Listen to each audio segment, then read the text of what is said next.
or incidents of gun crime. He was arguably the most famous Japanese politician. George Nishiyama is the Japan editor of the Wall Street Journal. Prime Minister Abe himself said that it was his life work to revise the Japanese constitution, the pacifist constitution. And the other thing that he pushed through was economic reforms, Abenomics, which was basically a mix of low interest rates and tons of government spending. World leaders paid fulsome tribute to Shinzo Abe, with both Barack Obama and Donald Trump describing him as a pivotal player in reshaping US relations with Tokyo. The other big news of the week was, of course, this. It is clearly now the will of the Parliamentary Conservative Party that there should be a new leader of that party and therefore a new Prime Minister. Boris Johnson bowed to the inevitable and indicated his 3-year administration, pockmarked by scandals and questions about his truthfulness, is finally coming to an end. More than 60 members of his government resigned over his handling of an abuse scandal involving a senior government figure. The tsunami of defections was led by 2 cabinet ministers, including Health Secretary Sajid Javid. Treading the tightrope between loyalty and integrity has become impossible in recent months. And, Mr. Speaker, I will never risk losing my integrity. The other initial resignee, the former Chancellor Rishi Sunak, is now a candidate in the race to win the Conservative Party leadership and thus the keys to number 10 Downing Street. America was unable to celebrate its 246th birthday last Monday without a mass shooting. It took place on July the 4th during an Independence Day holiday parade in Highland Park, a suburb of Chicago. People were screaming, they were panicking, and they just scattering. It was right on top of us. 21-year-old Robert Cremo is facing 7 counts of first-degree murder, and police are facing questions about why he was able legally to purchase assault rifles after they removed a trove of knives from his home in 2019. The actor James Caan died this week at the age of 82. He's best remembered for the role of Sonny Corleone in The Godfather, but in a 60-year career starred opposite everyone from John Wayne to Adam Sandler. He was nominated for 4 Golden Globes, an Emmy and an Oscar. From bureaus worldwide, this is FSN. Consumer confidence in the US will become apparent this coming week with the release of the latest monthly retail sales and sentiment data. Strong hiring, meanwhile, suggests another aggressive rate hike could be on the cards when the Federal Reserve meets later this month. With the preview, FSN's Nick Harper. We're still a couple of weeks away from the next Federal Reserve meeting, but the growing consensus is that the Fed will forge ahead with a second 0.75% interest rate rise. Monthly jobs data on Friday showed better than expected hiring, helping strengthen that argument for more aggressive rate hikes to combat inflation. In the week ahead, US retail sales will be in focus. With consumer spending accounting for 2/3 of economic activity, these figures will be watched closely to see if Americans are still spending, despite inflation still hovering around a 40-year high.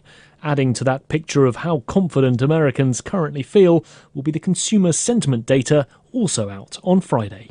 I'm Nick Harper in Washington. Another 7.5 million Australians are about to become eligible to receive a second COVID-19 booster shot as fears grow about rising infections. From Brisbane, Sean Bindley reports. People aged 30 and over are also being given the option to get the jab from next Monday. The interval between injections has also been reduced to 3 months, down from 4. The move is designed to provide additional protection against the surge of new variants and reduce the burden on hospital systems in coming months. In Brisbane, I'm Sean Bindley. Stories will follow in the coming week: the emerging contest to succeed Boris Johnson, President Biden's controversial travel to Israel and Saudi Arabia, and the possibility of a renewed face mask mandate in Los Angeles, where COVID cases are soaring. Those stories here and on our TV and radio partner networks worldwide. And that's the Week in Review from Feature Story News. Simon Marks reporting. If you're the parent of a man-child, you know how frustrating it can sometimes be. The piercing sound of his video games waking you up at 2 a.m, his insatiable hunger and inability to cook anything for himself, the messes he makes. The stress can be overwhelming. Something will set them off, such as their man-child will tell them that they don't know how to tie a tie even though they're almost 30. They'll start shaking them, and yelling and saying, what the hell is wrong with you? Why don't you get a real job instead of working part-time at a board game store? The results of shaken man-child syndrome are devastating. Trauma caused by the brain colliding with the inside of the man-child's skull can lead to cognitive disabilities, making it even more unlikely he'll finally marry the girl he's been having a long-distance online relationship with for 6 years. Or it can even lead to death. He's not spilling cereal all over the couch or leaving his beard clippings in the bathroom sink intentionally. He truly does not know what he's doing. For the Lab Report, I'm Stuart Adams. This is the Onion News Network.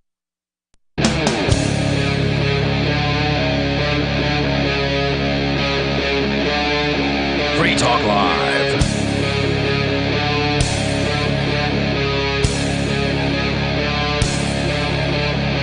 Here we go. Wait, that's not it. Oh, dude.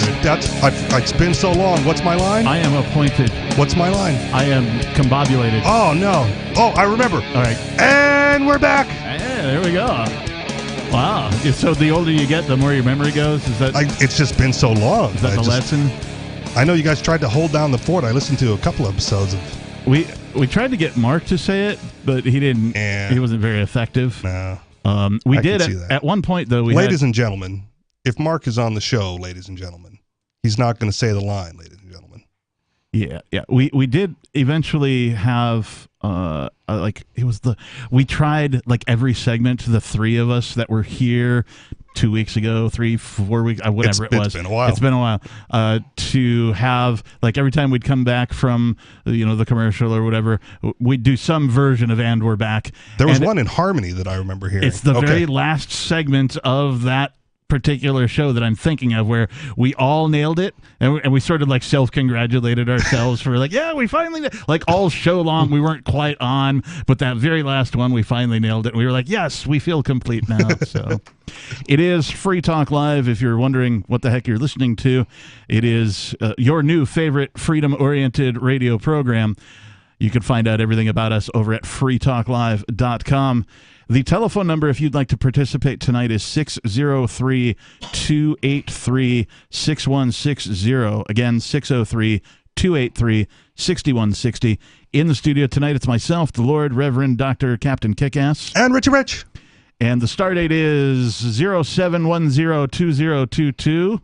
Just so that I don't forget to do that part because it's been so long. So discombobulated. Yeah. Confluggered. What was it? Oh, I'm just gasted instead of flabbergasted. Like, yeah.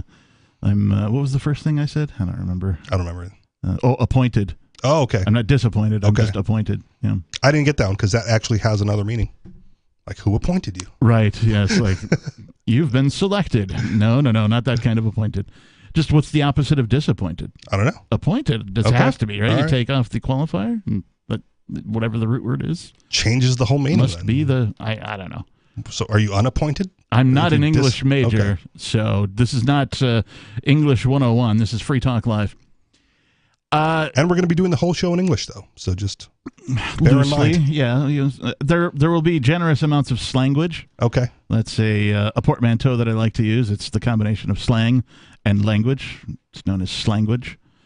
I am a fan of the portmanteau, as many of our listeners know, and I should take the time to remind everybody and tell everybody who's new to this show, particularly on Sunday nights, that I love a good portmanteau. So if you've taken two words and combined them together into a new word, and you think it's pretty cool, you can give us a call, talk about that. You can talk about whatever's on your mind. We're going to talk about some stuff today. I've titled tonight's show, Shapeshifting Swarm of Tiny Robots. Now, previously on Free Talk Live, we covered an article about something called smart dust. Okay. And this is basically nanorobots that can be programmed to do a number of things.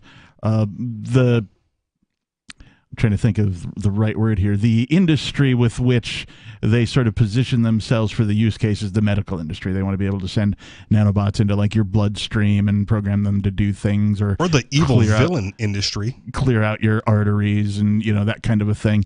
Reminds me of a movie.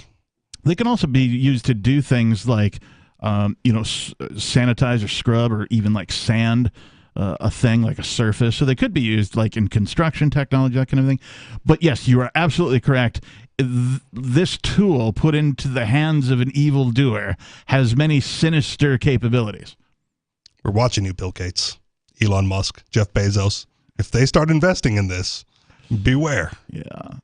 So this isn't, it's loosely related to the smart dust, but it isn't directly related to the smart dust. This comes from activistpost.com. A shape-shifting swarm of tiny robots could soon clean your teeth without a brush. Okay. And I thought, would I want to, like, say, like, think of this process, right? It's already kind of weird that you open your mouth and insert a brush with some sort of paste on it, right, and move it back and forth to clean your teeth. Right? You get used to it, and it's just normal to you once you start doing it, but it's not a natural occurring thing that humans would do.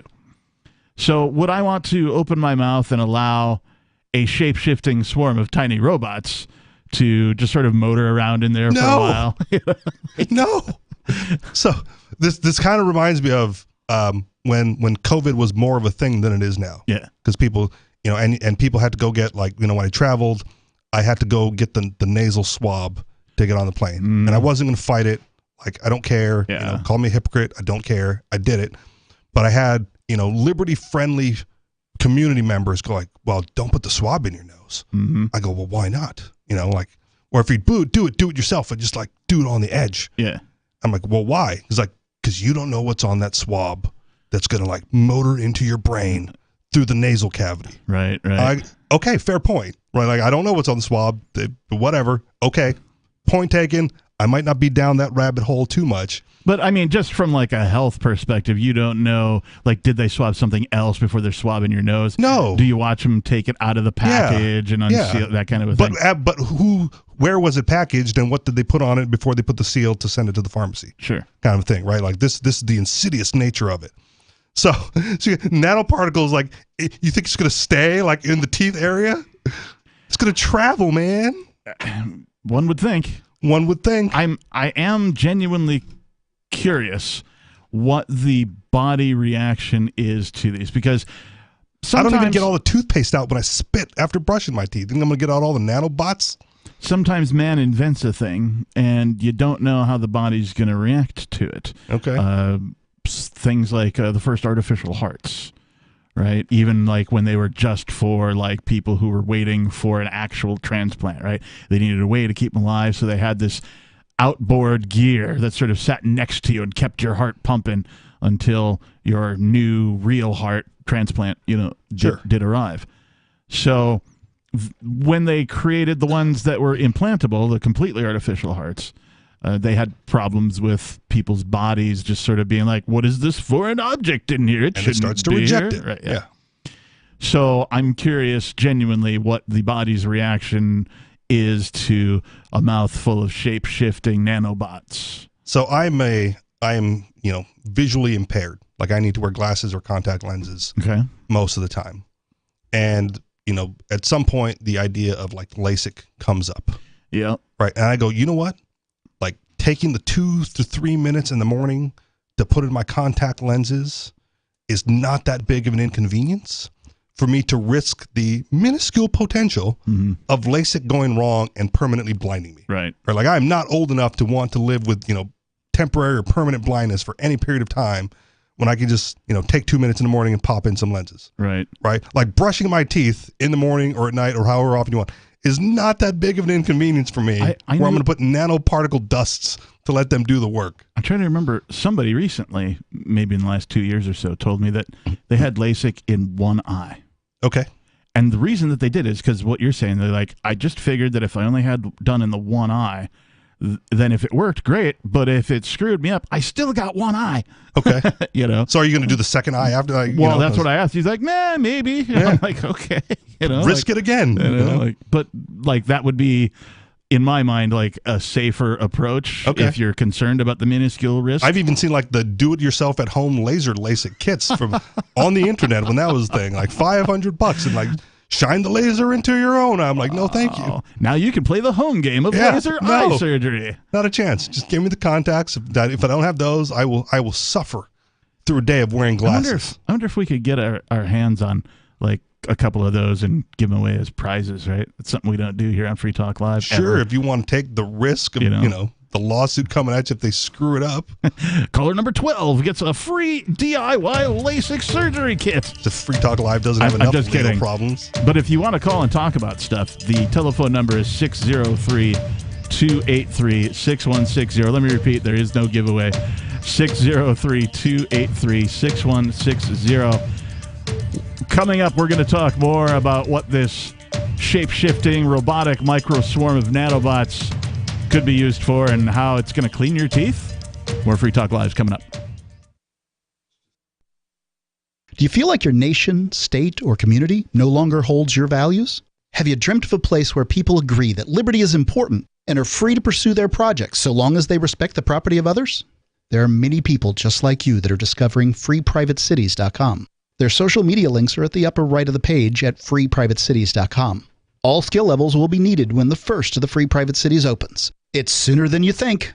Stop arguing and build. freeprivatecities.com. So you've signed the Shire Society Declaration and are planning your move to New Hampshire to be around more liberty-oriented people. Next, sign up for the Shire Society Forum at forum.shiresociety.com. There are a bunch of people there who are already in the Shire, and they want to meet you. If you're already in the Shire physically, you should also come by the forums. Remember, not everyone uses Facebook. New people are signing up for the Shire Society Forum every month, so drop in and say hello at forum.shiresociety.com. When a lunar observatory detects a radio broadcast originating from Proxima Centauri, the nations of Earth discover their first contact with an alien race may also be their last. With the Proximans facing an extinction-level disaster, Earth must choose between sending a ship on a multi-year journey or allowing nature to take its course. Saving Proxima, a hard science fiction thriller by Travis S. Taylor and Les Johnson from BaneBooks.com. The new 4th edition of Healing Our World, The Compassion of Libertarianism, will take your understanding of liberty to a deeper level and has over 1,300 updated references, new cartoons, and a foreword by Dr. Ron Paul. With discounts for multiple book purchases, the 4th edition of Healing Our World is a great gift for the liberals, pragmatists, environmentalists, and Christians in your life who think libertarianism is cold-hearted. Get yours today at healing.freetalklive.com and use promo code FTL for a $5 discount. Does this ever happen to you? Moments after you're introduced to someone, you forget his or her name. It's a common faux pas you'll want to avoid, especially if you're a job seeker. And even if you're not, here's a tip. As you are being introduced, and while you're still shaking hands, smiling, and making eye contact, say the person's name aloud. Not only does that make a deposit in your memory bank, it acknowledges the other person. And that is more than a nuance, as is maintaining eye contact. With money and attention so scarce now, effective communication skills have never been more important. Cutting through the clutter rather than blending into the blah, blah, blah will help you connect better, no matter what the conversation. For more tips, hit survivalspeech.com. I'm Holland Cook. What if you want to hear the latest episode of Free Talk Live, but all you have is your phone, you forgot to download our archive, and you have no data connection? You can call our Listen line at 641-793-0191. That's a long-distance number, so you may incur charges. If not, listen as long as you want. 641-793-0191. The Free Talk Live Listen line, 641-793-0191. Are you tired of your taxes funding endless occupations around the world? Antiwar.com is run by people who understand that wars abroad become wars at home, wars on our freedoms. Antiwar.com is dedicated to bringing you the latest in news, views, interviews, and reviews from the top movers and shakers in the anti-occupation movement. Antiwar.com has it all, from thorough foreign policy analysis to interviews with whistleblowers who used to run the military-industrial complex. Anti-war, pro-free market. That's antiwar.com. Our Matrix server is about as free as internet chat can be. Join the existing rooms or create your own at chat.freetalklive.com.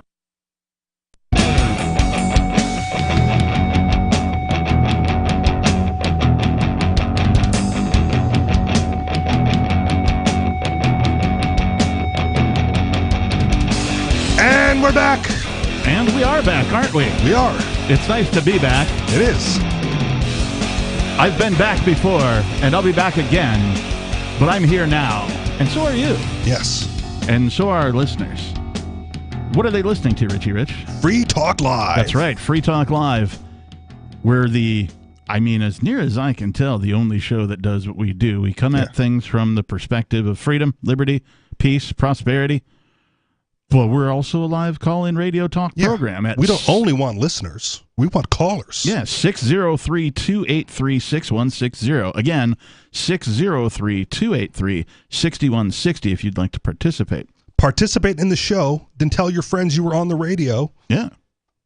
And make that clip go viral. And like later on, you can find our archives over at freetalklive.com. So if you want to download the episode in which you called in, you can do so and grab, a clip of yourself off of that if you like. Make it your ringtone or whatever it is you want to do with that audio. You're free to do so. There's no charge for you to download and listen to our archives. So over at freetalklive.com, give it a visit. It's almost as cool as being interviewed in one of those man on the street segments.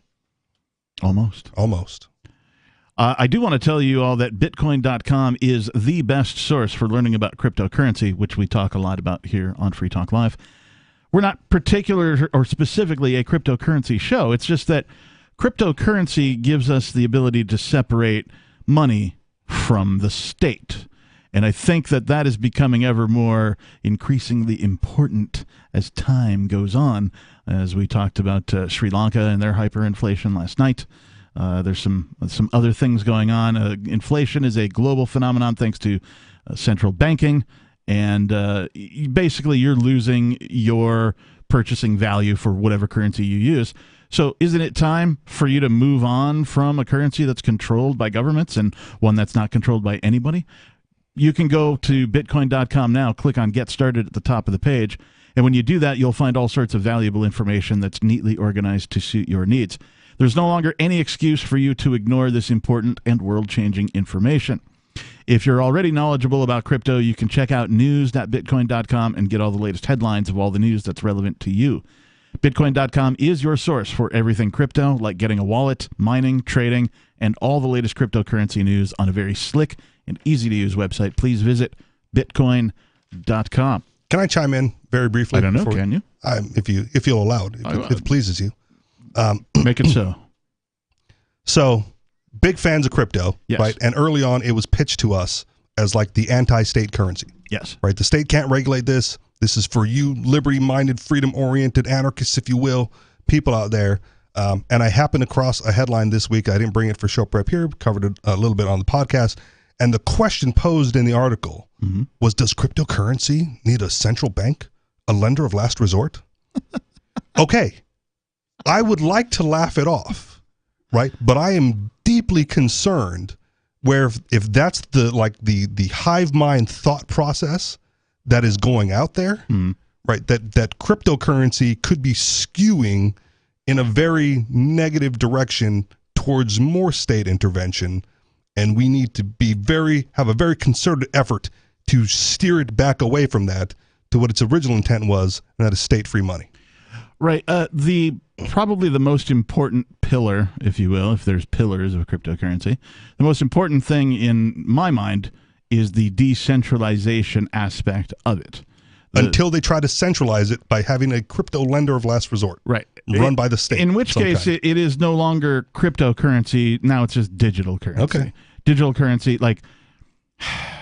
Governments are going to attempt to confuse all of you, all of us, everybody that's listening and everybody that's not listening. They're going to try and confuse you and tell you that, their currency is just like Bitcoin. It's just like it. No, it's not, because there's a centralized Bitcoin and all the other cryptocurrencies that exist today. Most of them are decentralized. There's a few that are less decentralized than others, but for the most part, that is sort of the linchpin. What does that mean? That means there's nobody in control of it. that it's the miners and the developers who put these things together and release it into the wild, and it goes and lives on its own. That is to say, nobody can, launch a no-knock raid against the Bitcoin headquarters and shut down Bitcoin. That's not how it works. It doesn't have an office. It doesn't have a central location. It doesn't have a colo. It doesn't have a server farm where, somebody can come in and just pull the plug and, it's shut down now. Yeah, I understand all that. I'm just explaining for the audience. Okay, I'm just deeply concerned about the shift of like the Overton window for cryptocurrency moving in that direction as opposed to back to where it was, 2009, 2010. There's more infrastructure now for cryptocurrency than ever. Yeah. Right? So the thing is just growing and growing and growing. I still see it as the same trajectory as the internet. Okay. Right. So internet comes out and, a few people participate. They get on, bulletin boards and things like that. And then, it makes a technological jump.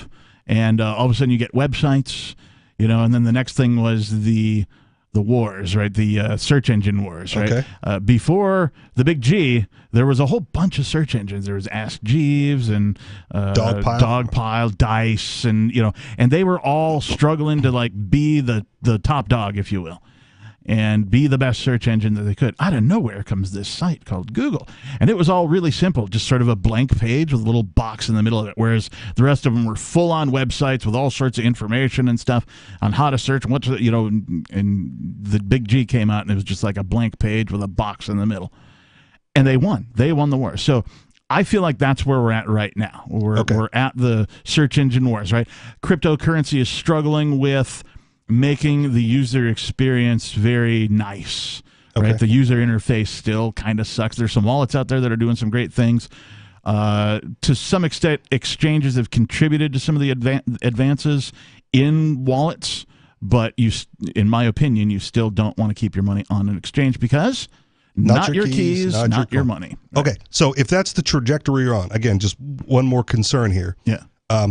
Because of regulations passed in Europe, right, I now have to accept cookies on like every website I visit. Mm-hmm.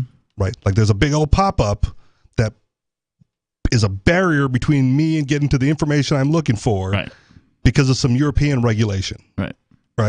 So the internet was wild and free, and you can go wherever you want. And there was a book, said the entire internet in the book.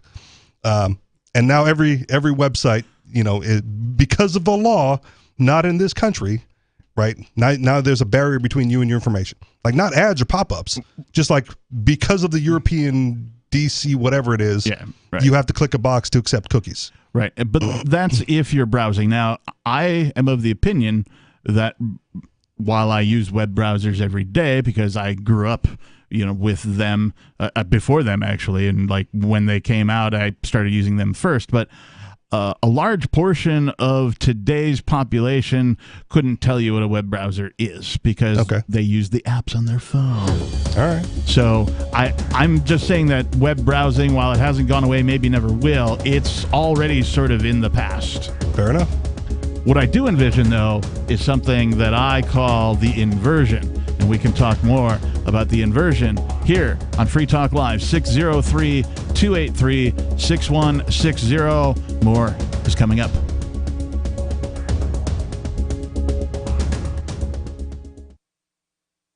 Free Talk Live's video archives have been on LBRY for years. LBRY is an uncensorable, decentralized, blockchain-based media sharing protocol, and we're big fans of it here on Free Talk Live. In 2020, LBRY launched Odysee, a video sharing website to compete with YouTube, and it's really taking off, now with over 1 million channels, many of whom are disaffected YouTube creators. During YouTube's crackdown for not towing the government line on COVID, the Free Talk Live YouTube channel started receiving strikes and could be completely taken down at any moment. Thankfully, Odysee started offering live streaming, so we're now streaming live every night and posting our video archives permanently to Odysee. You can watch live or anytime on our Odysee channel by visiting video.freetalklive.com. If you want to go all in, download the desktop app at lbry.com, and then every video archive you watch, you'll help seed and keep it online forever. At minimum, we ask you visit video.freetalklive.com and follow us on Odysee today. video.freetalklive.com. From Feature Story News in Washington, I'm Simon Marks with the Week in Review, and the week ended with stunning and awful news from Japan. The assassination of former Prime Minister Shinzo Abe, considered one of the country's defining post-war statesmen. He was gunned down on Friday as he prepared to address a campaign rally. The Japanese Prime Minister Fumio Kishida described himself as almost speechless at the news of the killing, which comes in a country where there are barely any guns or incidents of gun crime. He was arguably the most famous Japanese politician. George Nishiyama is the Japan editor of the Wall Street Journal. Prime Minister Abe himself said that it was his life work to revise the Japanese constitution, the pacifist constitution. And the other thing that he pushed through was economic reforms, Abenomics, which was basically a mix of low interest rates and tons of government spending. World leaders paid fulsome tribute to Shinzo Abe, with both Barack Obama and Donald Trump describing him as a pivotal player in reshaping U.S. relations with Tokyo. The other big news of the week was, of course, this. It is clearly now the will of the Parliamentary Conservative Party that there should be a new leader of that party and therefore a new Prime Minister. Boris Johnson bowed to the inevitable and indicated his 3-year administration, pockmarked by scandals and questions about his truthfulness, is finally coming to an end. More than 60 members of his government resigned over his handling of an abuse scandal involving a senior government figure. The tsunami of defections was led by 2 cabinet ministers, including Health Secretary Sajid Javid. Treading the tightrope between loyalty and integrity has become impossible in recent months. And Mr. Speaker, I will never risk losing my integrity. The other initial resignee, the former Chancellor Rishi Sunak, is now a candidate in the race to win the Conservative Party leadership and thus the keys to number 10 Downing Street. America was unable to celebrate its 246th birthday last Monday without a mass shooting. It took place on July the 4th during an Independence Day holiday parade in Highland Park, a suburb of Chicago. People were screaming, they were panicking, and they just scattering. It was right on top of us. 21-year-old Robert Cremo is facing 7 counts of first-degree murder, and police are facing questions about why he was able legally to purchase assault rifles after they removed a trove of knives from his home in 2019. The actor James Caan died this week at the age of 82. He's best remembered for the role of Sonny Corleone in The Godfather, but in a 60-year career starred opposite everyone from John Wayne to Adam Sandler. He was nominated for 4 Golden Globes, an Emmy and an Oscar. From bureaus worldwide, this is FSM. You can stick it to the man and big tech. Join our FTL social mastodon at social.freetalklive.com.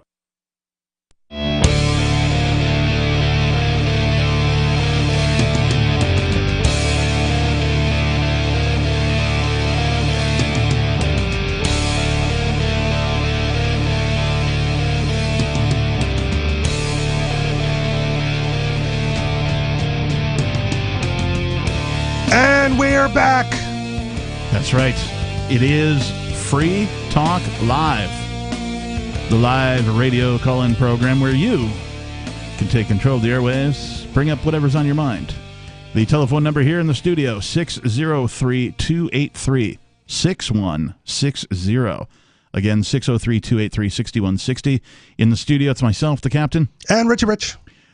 So we were talking...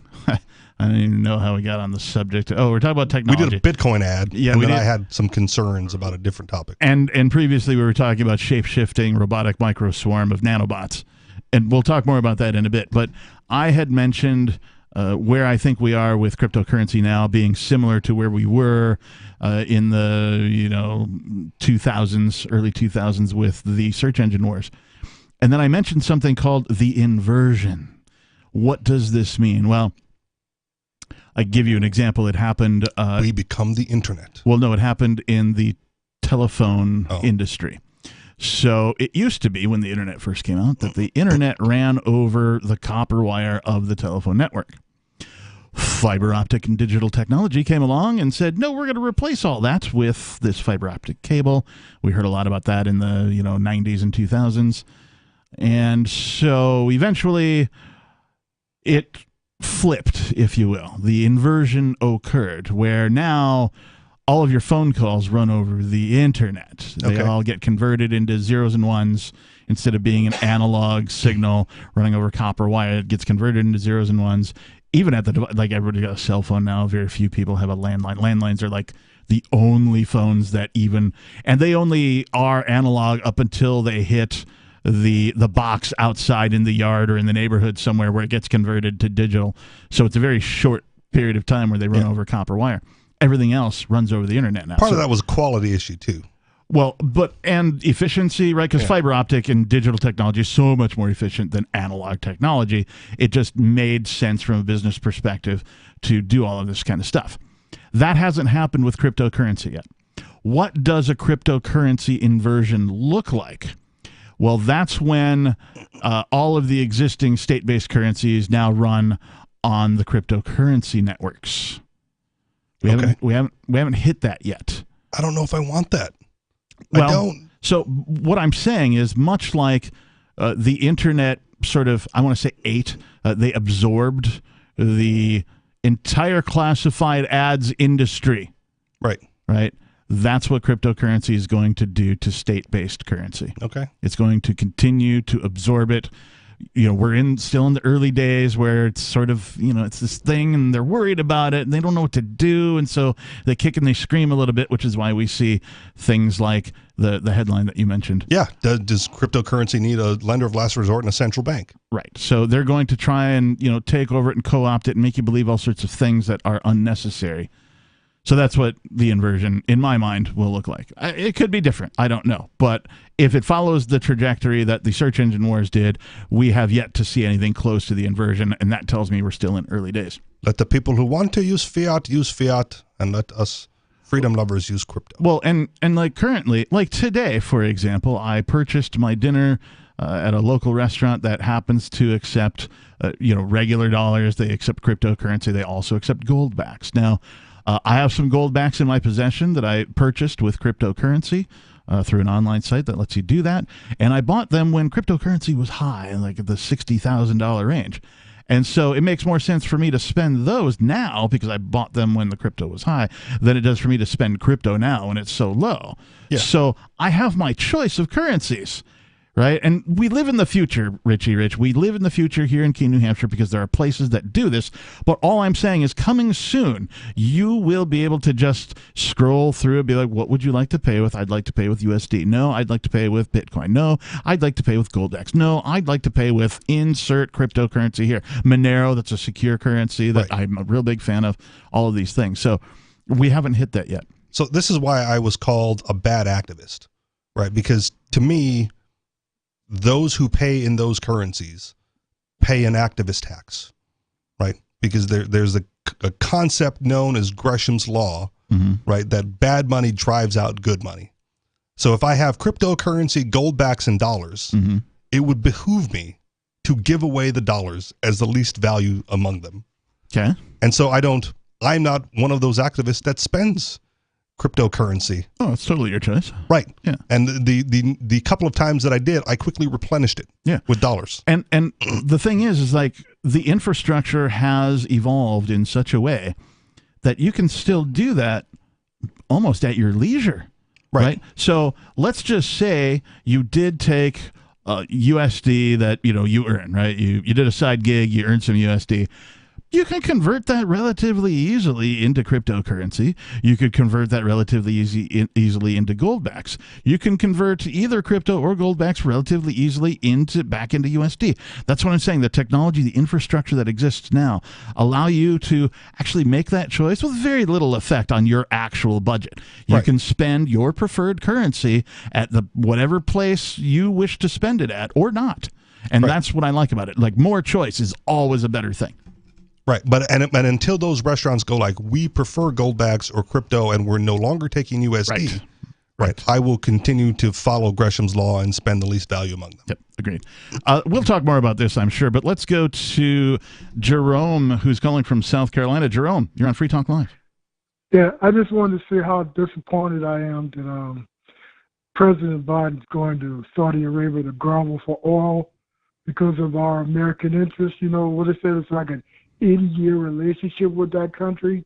He just gave away a bunch of America's strategic reserves. It's true.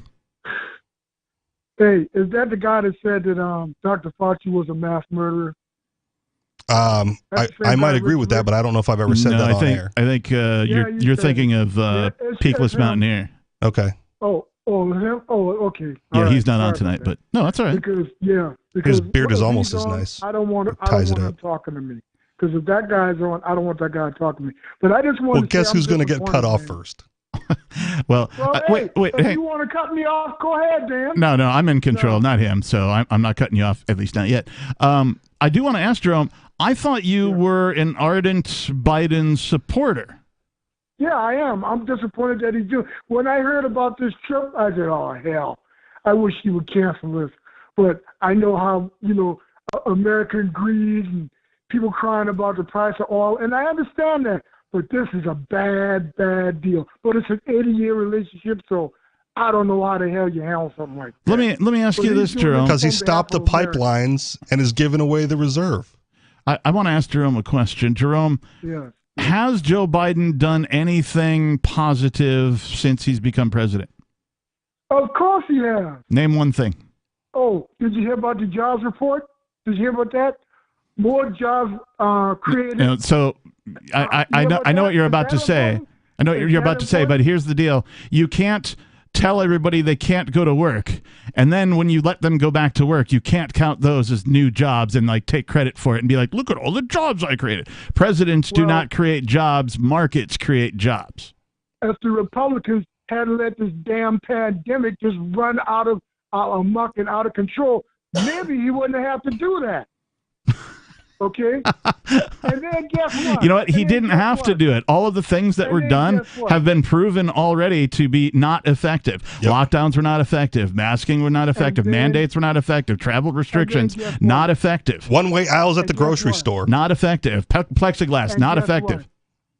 And guess what? Then the damn fool who calls himself president was telling people to drink bleach. His ass came down with, how the hell you like that? Huh? And I said, yeah. If the damn doctors, I must have seen about 9 doctors in front of the hospital that they talked about. I said, yeah, you let him die, your ass won't be able to pick up garbage in America. Hey, thanks for the call, Jerome. We appreciate you. It's been a long time since I heard from Jerome.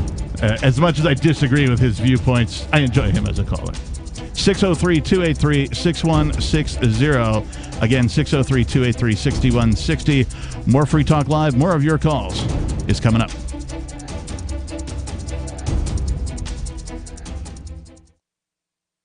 Free Talk Live. This was the quote from the DEA's paperwork. Only products that were primarily intended or designed for use in injecting, ingesting, inhaling, or otherwise introducing marijuana and other controlled substances into the human body. Injects marijuana?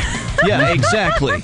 That's how out of touch these people are. They're trying to make it look like marijuana users are strung Injecting out heroin junkies. Right. And it's just not true. No. Look, if you were to ever even try to put plant material in a syringe and inject that into your veins, it's going to go poorly for you. It's going to work once.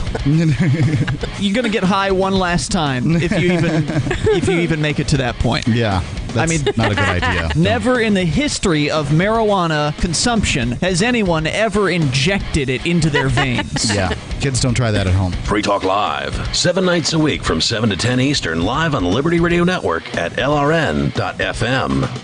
I'm a little obsessed with My Magic Mud. Several years ago, I met Jessica Armand, the founder and CEO of My Magic Mud, and I didn't even know my teeth were coffee stained. A week's worth of use convinced me, and now I use it every 3 or 4 days. It's clinically proven to whiten teeth, and I think it cleans better, too. My Magic Mud's available at most local health food stores, Sprouts, Natural Grocers, CVS, Walmart's Natural Beauty Aisle, but I can get it for you for 20% off with coupon code FTL20 at mymagicmud.com. FTL20, mymagicmud.com. Tired of cancel culture? Sick of mega tech corporations holding an axe over your head? Join the LRN.FM Matrix chat server. It's self-hosted, so no one else can tell us what to do or say. Don't like the existing channels? You can make your own. You can even connect into some of our channels from other Matrix servers. It's federated. For the full LRN.FM Matrix experience, though, you should join our server via the step-by-step instructions at chat.lrn.fm.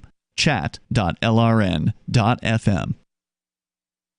Hey, you are going to love the movie Victimless Crime Spree. It's hilarious, heartwarming, and carries a ton of inspiring freedom messages. Feeling down about the lack of liberty in your life? You need to put on this film with some friends and have a good laugh. It's a true story about me and my friends in New Hampshire living free, singing, dancing, and getting arrested. Of course, it's all on video, and the bad guys, the cops, judges, bailiffs, and sheriffs, they all play their part like it's out of a movie or something. You would think we scripted the whole thing, but it's real life. Go ahead and have a watch, and if it's been a while, have another look. I guarantee you'll notice things now that you didn't notice before. And the best part is that you're going to walk away feeling a renewed sense of your own power. You are the master of your destiny, and you will be free in your lifetime. Victimless Crime Spree.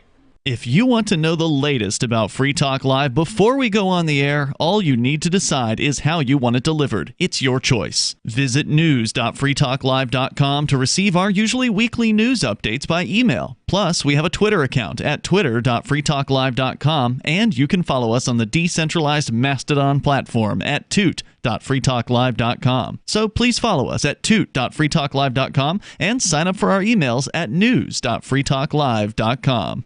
There are basically two types of advertising, direct response and branding. Radio's great for direct response with its low cost to listener ratio, but audio can't be beat for branding, which is a longer-term endeavor. You want to be the first thing that someone thinks of when they think about your product or service.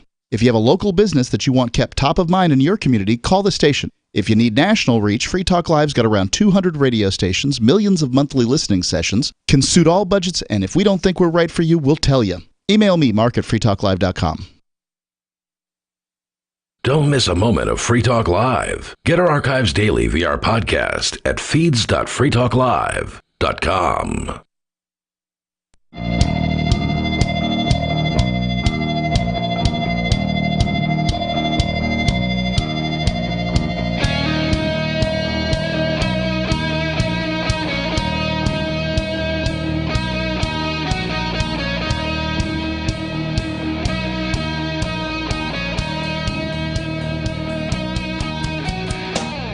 And we're back. Yes. I am back. You are back. We are back. And so are you, the listener. And what are you listening to? It's a show on the radio, or perhaps on the internet streaming, or perhaps on a satellite somewhere, called Free Talk Live. You can find out all about us over at freetalklive.com. We're a live radio program where you can call in, take control of the airwaves, talk about whatever's on your mind. The telephone number is 603-283-6160. Again, 603-283-6160. You have now entered a world where freedom and liberty take precedence. You're in a time, in a world, in a place. The Free Talk Live. That was the movie phone guy, right? I think Pablo Francisco did a great comedy bit where he sounds just like the movie guy. And he pointed out to me, and I never really noticed that whenever you see a movie trailer, it's always in a world, in a time, in a place, right? It's always in a something, you know? Anyway, let's go to your calls and thoughts. We have Phil calling from Michigan. Phil, you're on Free Talk Live. Hello, Phil. Hey, Phil, you got to turn your radio off in order to have a conversation. There's a 7-second delay you have to compensate for. I'm with you guys. I'm just on my phone. I'm not listening to the radio. Oh, okay. I thought I heard something in the background. Usually when there's a big delay, it's because folks are listening to their radio. So go ahead. What's on your mind? You're on the radio. I was listening on Friday, and you guys were talking about Elon Musk and the Twitter deal breaking up. And there was a little bit of information that didn't match up with the information that I had been hearing, that I had been seeing through different filings. So you guys were saying that Elon just had to pay $1 million to get out of the deal. It's like $1 billion. $1 billion. I'm sorry, yeah, million. Yes. But that $1 billion is only allows him to get out of the deal if he can't get financing. So if he can't get financing to close the deal, then he can pay $1 billion and walk away from it. But other than that, it's only $1 billion. No problem. Right. Other than that, there is specific performance on the equity. So it translated out of legalese. That is to say that, except that the only way he can get out of it is if he can't find financing, which he currently has through Morgan Stanley. Other than that, he has to close on the deal. Otherwise, they can take him to court and sue for specific performance, which is basically, hey, go through with the contract that you made. Now, so he doesn't have a way out of this. Is the reason that he is trying to pull out the bots? Yes, so that's what he is claiming. But just for our listeners that don't know, apparently Twitter is littered with fake accounts that are run by robots that Twitter themselves have unleashed onto the Twitter population, and they have friended you and followed you, and there are people who have reported that when the whole thing about the bots first started coming up, that like half of my followers are gone because they were bots, that kind of a thing, just so folks have an understanding. I do a lot of investing, although I don't have any stake in Twitter. I don't have anything to do with Elon, so I don't have a stake in this game. But I do follow financial news, and he has to go through with this, unless, of course, he can prove massive fraud that materially misrepresents public filings. Right. So he's going to have to be able to prove that that there's a massive amount of bots there. I think, how do I want to phrase this? The problem with Elon are the Elon fanboys, partially. Oh, yeah. And so much like the Donald Trump fanboys, right, there are already theories on this, on like why Elon's pulling out. Instead of a Q, there's like an E. Right, he's playing like Elon is now playing 4D chess, right? He set up the deal, had always intended on backing out, and then now he knows that Twitter is going to sue him for backing out, right? And that means in open court. Right, Twitter has to then show all these bots. Yeah, sort of drop their pants, reveal what they got. Right, yeah. and that's the play. That's the play for Elon. There's a chance that he bought or he made an attempt to buy this with no intention of actually buying it, as you just said, but to throw mud on Twitter's face. Right, and that's the claim, right? That Elon is playing 4D chess. Like this whole thing was him, just another troll, never intended to buy it, but wanted to get this out in the open, and this is his way of doing that. And as far as the bots are concerned, it is hard for me to believe that Elon Musk didn't know that Twitter had a bot problem, right? Because even in the beginning, one of the things he said he was gonna fix with Twitter was the bot problem, and it got covered up with all this free speech thing. But one of the things that came out, he said, like, well, the way we're going to solve that is we're going to have to ID verify all the users. I went, well, so much for your free speech aspect of it, because you're not going to be able to do that. But that was his solution to get rid of the bots. I think Phil's point, though. I think he was trying to throw mud on the face of Twitter.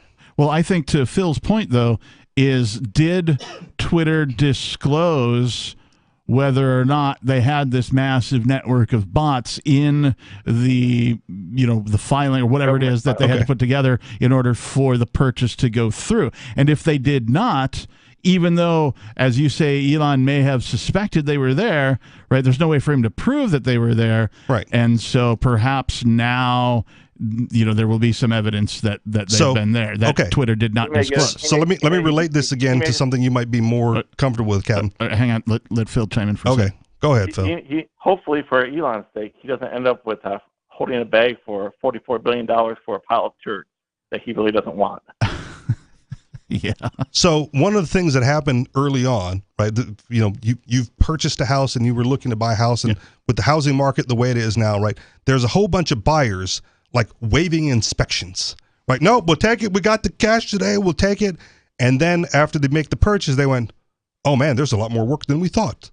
But they were so excited. He specifically waived due diligence. Right. He specifically waived the right to inspect the house. Right. So he can't claim that they didn't tell me, because he said, you don't have to tell me. I'm just 5420 and it's it. And I'm taking it. He waived the inspection.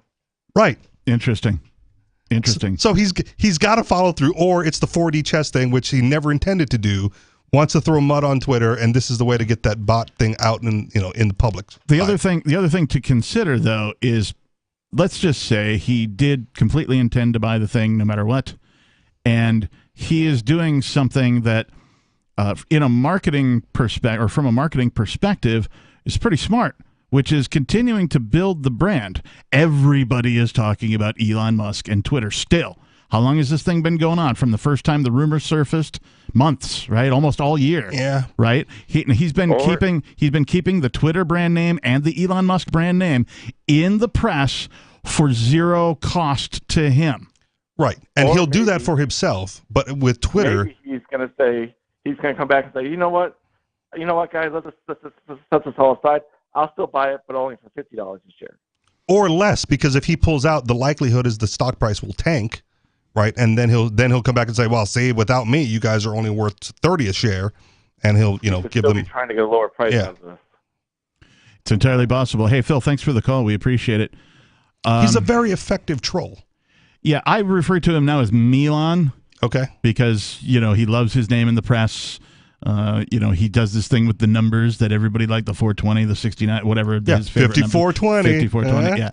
So he does this thing that everybody's like, oh, that's so cool. The Tesla Model Sexies. Yeah. So, a man of that much money and who enjoys the spotlight that much, like, a couple of things are going to happen. He's going to always seek the spotlight, but again, perhaps from a marketing perspective, he's getting the greatest marketing for the lowest cost that he possibly can.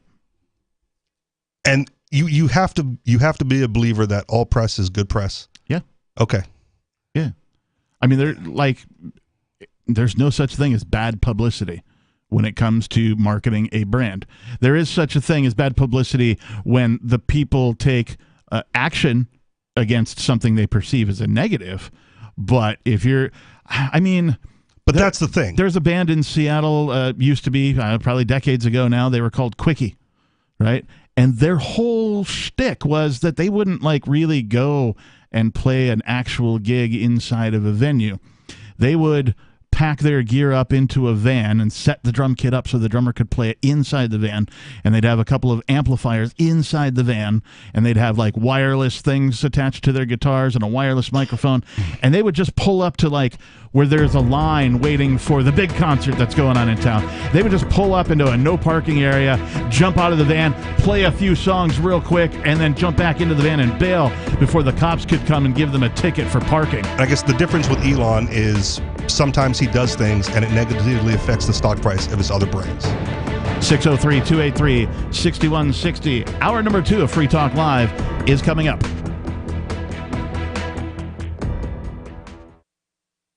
Are you tired of governments murdering people around the world? Stop using their money. There is an alternative. Bitcoin is a stateless, free market, non-political currency. Bitcoin cannot be inflated or controlled by any government. By using their money, you are helping the state. Stop doing it! You have an incredible alternative available now. Learn it, use it, spread it. Get started with Bitcoin at bitcoin.com. That's bitcoin.com. There are lots of ways to listen to Free Talk Live. Our podcast has been around since podcasts began, and now the FTL feed is loaded with content besides our full show archives. Did you know that we make it easy for you to customize your podcast subscriptions? We have different feeds, one that includes only our full shows, one with just the Daily Digest, and our main feed that includes everything. You decide what you listen to. It's quick and easy to customize your feeds at feeds.freetalklive.com. That's feeds.freetalklive.com.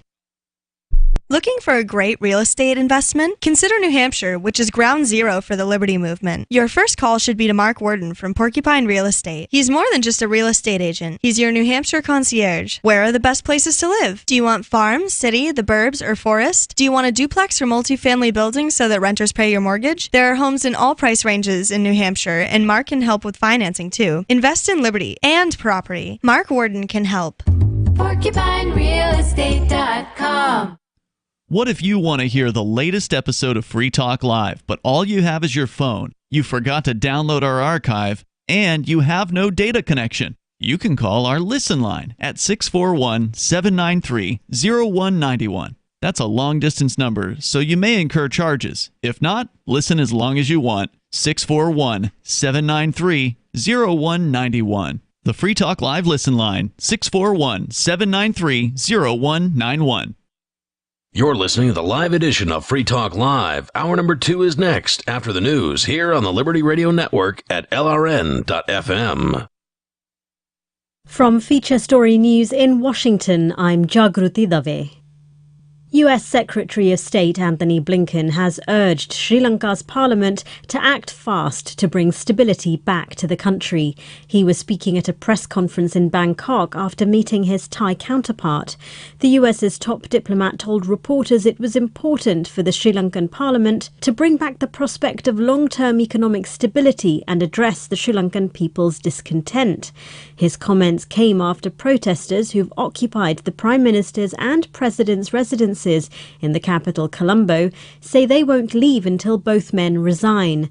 President Gotabaya Rajapaksa and his recently appointed Prime Minister Ranil Wickremesinghe have both said they'll step down in response to the nationwide anger at their failure to pull Sri Lanka out of a spiralling economic crisis. Protesters set the Prime Minister's private residence on fire on Saturday, and hundreds of people broke into the President's home where they took selfies and swam in his pool. Officials in Ukraine say at least 15 people have been killed after a Russian missile attack hit a block of flats in a town in eastern Ukraine. Chasiv Yar is in the Donetsk region where Moscow has now set its sights after claiming it's taken control of the neighbouring Luhansk region. Sergio Olmos has more from the Ukrainian capital, Kyiv. This town is about 12 miles from Kramatorsk. That's the de facto capital for Donetsk, for Ukraine. This is coming after Russian forces have taken complete control of the Luhansk region and have now set their sights on capturing the rest of the Donbass, which is the Donetsk region. There was some question as to whether there would be an, quote, operational pause, as Russian President Vladimir Putin had said there would be, but what we're seeing is that while ground forces haven't been moving out of the Severodonetsk area and along the Izium axis, what we are seeing is the artillery has been repositioned, and they are attacking the cities leading up to Kramatorsk. Seversk, Bakhmut, and Sloviansk have been major targets for the Russian artillery that are trying to now move forward and hit those places in order to prepare for what seems like a new offensive to take the Donetsk region. And Novak Djokovic has won his 7th Wimbledon title. He's now just one short of his rival Roger Federer. The Serbian player came back after losing the first of 4 sets to Australia's Nick Kyrgios. The centre court victory is his first major win since last July. He couldn't play in the Australian Open as he was deported because of his COVID-19 vaccination status, and he lost to Rafael Nadal in the French Open. Djokovic now has a 21st Grand Slam, putting him right on the heels of Nadal, who has a record 22. From bureaus worldwide, this is FSN. With FSN Spotlight, I'm Simon Marks. It was an extraordinary weekend in Sri Lanka where furious protesters engaged in an uprising targeting President Gotabaya Rajapaksa, his brother former Prime Minister Mahinda Rajapaksa, and the current caretaker Prime Minister Ranil Wickremesinghe. Government buildings, including the presidential palace, were stormed, the Prime Minister's private residence was set ablaze, and protesters swam in the president's private swimming pool. It's the culmination of public fury over corruption and economic collapse in Sri Lanka, according to Ashok Swain, a professor of peace and conflict research at Sweden's Uppsala University. There have been several things which have happened, particularly the 2019 Easter bombing, which is a terror attack which killed more than 200 people. And after that, there is the tourism dropped, and tourism brings $5 billion annually to the country. And then the COVID came in, then the Ukraine crisis. So all these things which led to external problems, but internally, the Rajapaksa family had taken over the country. There was no check and balances. A huge corruption was going on. And I think it was more of internal political problem, which was become much more problematic because of the external factors. Massive uncertainty lies ahead. The demonstrators say they're staying on the streets. With FSN Spotlight, I'm Simon Marks. The main headlines again. US Secretary of State Anthony Blinken has urged Sri Lanka's parliament to act fast to bring stability back to the country. Officials in Ukraine say at least 15 people have been killed after a Russian missile attack hit a block of flats in a town in eastern Ukraine. And Novak Djokovic has won his 7th Wimbledon title. He's now just one short of his rival Roger Federer.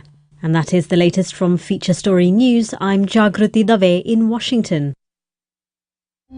A cool guy from middle school is still sporting his fat pair of Jinkos. A stunned St. Peter's Square crowd hears the Pope getting bitched out by God, and an 8th grader caked in makeup is probably really confident. This is The Onion Week in Review. This week, a Pew Research Center poll found that the vast majority of Americans would watch a television show called Love Trap, with most saying that regardless of the show's genre or quality, they would tune in weekly to see its stars stumble into romantic triangles, double-cross one another, and contend with whatever the titular love trap refers to. The survey confirmed that 62% of Americans would likely watch Love Trap to see a shrewd but cold-hearted Southern belle named Tammy. 23% of the nation hoped the show would be referred to as The Trap by its most loyal fans, and 15% of respondents said they simply needed something to watch. And in this week's Science News, a biologist completes a 5-minute study of the pathetic organism in his mirror. In other news, a man confidently hits send on the worst job application a company has ever seen. This is the Onion News Network.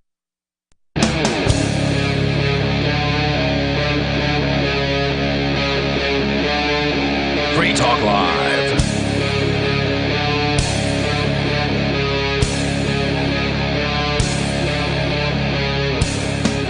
And we're back. Back. Back again. Where and? And we're back. Tell a friend. Telephone. And we're back. And Telephone we're back. number. We're back. Telephone number 603. Telephone number 603-283-6160. That is the phone number for you to call to participate with us in the studio here at Free Talk Live. Committed to memory. Who the heck am I? I am the Lord Reverend Dr. Captain Kickass. Joining me, Reggie Rich. Were you just acting like you were falling asleep for a minute? It's a long introduction. Or are you like... When you use all the titles, yeah, it takes a minute. I'm trying to get more. Okay. I feel like I'm running out because I already added, I haven't said it in a while, but the Buckshot Esquire, yeah, if you will, at the end. And then I think you pointed me out, like, I think you need to be an attorney to use that. Was Esquire. not me. I didn't. Somebody pointed it out, and I'm like, I'm a parody artist, and I don't need that nonsense. Yeah, well, I'm an attorney of a different sort, right? And I don't know what that is. But somebody was like, they sent me a screen cap of exactly what I did to become a lord, which was, there's this website, I can't remember the name of it off the top of my head, but you can go find it if you want to. You basically go and you buy a 1 foot by 1 foot square plot of land in Scotland.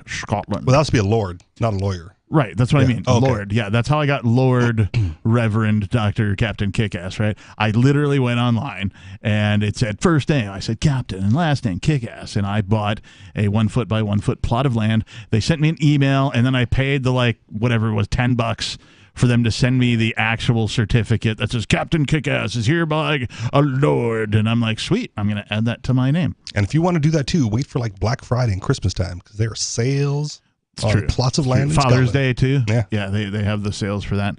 Seems to be more of a guy thing than a girl thing, although females can purchase the 1 foot and they become a lady. No, they have to marry the Lord, because this is like old timey stuff. What about trans people? Can they buy 1 foot and become a lord? No. How about a lady? There were no trans people back in the old timey days. Can they become a lady? No. Then what? They can be the help. What do you call them? Like if Arya went out and like bought one of these, they wouldn't sell it to her.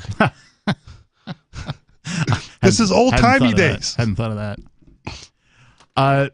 Previously on Free Talk Live, we were talking about a shape-shifting robotic micro swarm of nanobots that could be used for flossing and brushing your teeth. Researchers from University of Pennsylvania say their microscopic dentists may one day act as a toothbrush, rinse, and dental floss all in one. This sounds like a commercial, right? For, new Crest nanobots. Well, when you originally pitched this to me before we went on the air, I said, like, have you seen the 10-second toothbrush? Right. And I had not, and you described it to me. Go ahead, describe it for the audience. It's like a mouthpiece with rubber bristles on there that you just put in your mouth and you turn it on, and then it just vibrates, for like 10 seconds. Oh, is it like the money printer? Money printer go. That's right. Right, but because of all the like tiny little bristles on there, it brushes all your teeth at once, rapidly, with the oxygenating bubbles and the UV light or whatever. I don't know about that. If that's true. but it does it really quickly. So even if taking 2 minutes to brush your teeth in the morning is like too much for you, right? Before you go sticking nano robots in your mouth, maybe give the 10-second toothbrush. I could see something like the 10-second toothbrush like you carry in like the center console of your car. Yeah. For like those unexpected overnight trips, and you're like, I better brush my teeth. Or for you ladies in the morning while you're putting on your makeup, just pop that in for the 10 seconds while you're doing And the like, eyeliner. then poke yourself in the eye with your mascara wand because it's shaking your face. This is not advice. This is comedy. I can just imagine that happening, right? Some lady, she's in the rush hour traffic, so she's already distracted driving. She's putting on her makeup, and then she's like, I didn't brush my teeth. She reaches into the center console, pops this thing in, continues to like put on her eyeliner or mascara, and then pokes herself in the eye and then causes or gets into an accident. Who does Karen sue in that? Is it the mascara people for being too sharp and damaging the eye, or is it the toothbrush people for vibrating too much? Because she's not going to take responsibility for her own actions. Yeah. Or is it the car manufacturer for not making a self-driving car that, won't get into an accident? I don't know. Yeah. Anyway. Did you guys cover that story? I don't remember that story at all. Okay. There was, I might have to find this. There was a headline where they sued the car manufacturer because they were having, like, sex in the car or something like that. And like they did it like go into neutral or something? And no, it wasn't even a crash. It was just like, it was a paternity suit of some kind, and they sued the car. Like Geico got sued on the insurance or something. I am coloring me not surprised. The shape-shifting robotic microswarm of nanobots for flossing and brushing your teeth, they use a magnetic field. Researchers say they can direct the microbots' motion and configuration to form either bristle-like structures like a toothbrush or elongated strings that can slip between teeth like dental floss. In either case, the building blocks of these tiny robots contain iron oxide nanoparticles, which produce both catalytic and magnetic reactions. The catalytic reaction drives the nanoparticles to produce antimicrobials that can kill harmful bacteria on a person's teeth or gums. The team's experiments demonstrated that the robots could conform to the shape of a person's teeth, even if they're crooked, and eliminate all of the biofilms that cause tooth decay and gum disease. This sounds rather good for, the industry of dentists. What are you showing me, Rich? She got go ahead, read it. She got an STD during car sex. Now Geico could pay her $5.2 million. Good Lord. This is the timeline we're in. That's true. Great show prep. Yeah. I thought maybe with my absence being as long as it was, that someone might have picked up on this one. No, we rely on you specifically for these types of things. And we've got some more from you today that hopefully we'll get to today. So all of this about these, nano robots for tooth care sounds great. Right? They conform to any shape of teeth, no matter how many you have or don't have. It'll eliminate all of the biofilms that cause tooth decay and gum disease. Routine oral care is cumbersome and can pose challenges for many people. No, it's not. Especially those who have a hard time cleaning their teeth, says Michael Hyun Koo, a professor at the Department of Orthodontics and Divisions of Community Oral Health and Pediatric Dentistry. And I thought my title was long. This is why I have one. I'm making fun of these people. He says you have to brush your teeth, then floss your teeth, and rinse your mouth. It's a manual, multi-step process. The big innovation here is that the robotics system can do all three in a single hands-free automated way. And it's the type of people that don't have the time to preheat their oven, too. Well, there are people that, don't have hands, for example, okay. Right? This I could see this being a thing, or even something like the 10-second toothbrush, something like that. Like, this sounds great. Now, my concern... Is that really the solution we jump to, though? My concern, of course, here is... I've seen a dude paint a painting with just his toes. I've seen that, too. I've seen a female artist who does all that, and she was really good. Brilliant stuff. So I've skipped down a little bit. Are the robots safe for human mouths? Because my immediate thought is, anything can turn into a weapon, right? Yeah. Like if you can configure these nanorobots to form, micro bristles around your teeth and, clean your gums and clean all the crap out of the crevices, between your teeth, you could also program them to, kill a guy. I've seen the movie Bloodshot. So are the robots safe for humans? The researchers note that bristles can become firm enough to clean but soft enough to not hurt the user. Tests of the bristle formations on animals revealed that they did not harm the gum tissue. Researchers are fine-tuning the system with hopes to see it help people in a clinical setting and even at home, especially for aging adults and people with disabilities who lack the motor skills to regularly brush. So, I look at this like most technology. A lot of folks will approach something like this fearful at first. And then, once, some people start using it or whatever, they kind of lose their fear because it becomes of benefit to them. And I'll just say it. It doesn't matter what the tool is. When somebody decides to kill, the choice of weapon is always secondary. So it doesn't matter what tools you do have and don't have around. Somebody decides they want to kill, they're going to find a way to do it. The choice of how is always secondary. 603-283-6160. More Free Talk Live is coming up.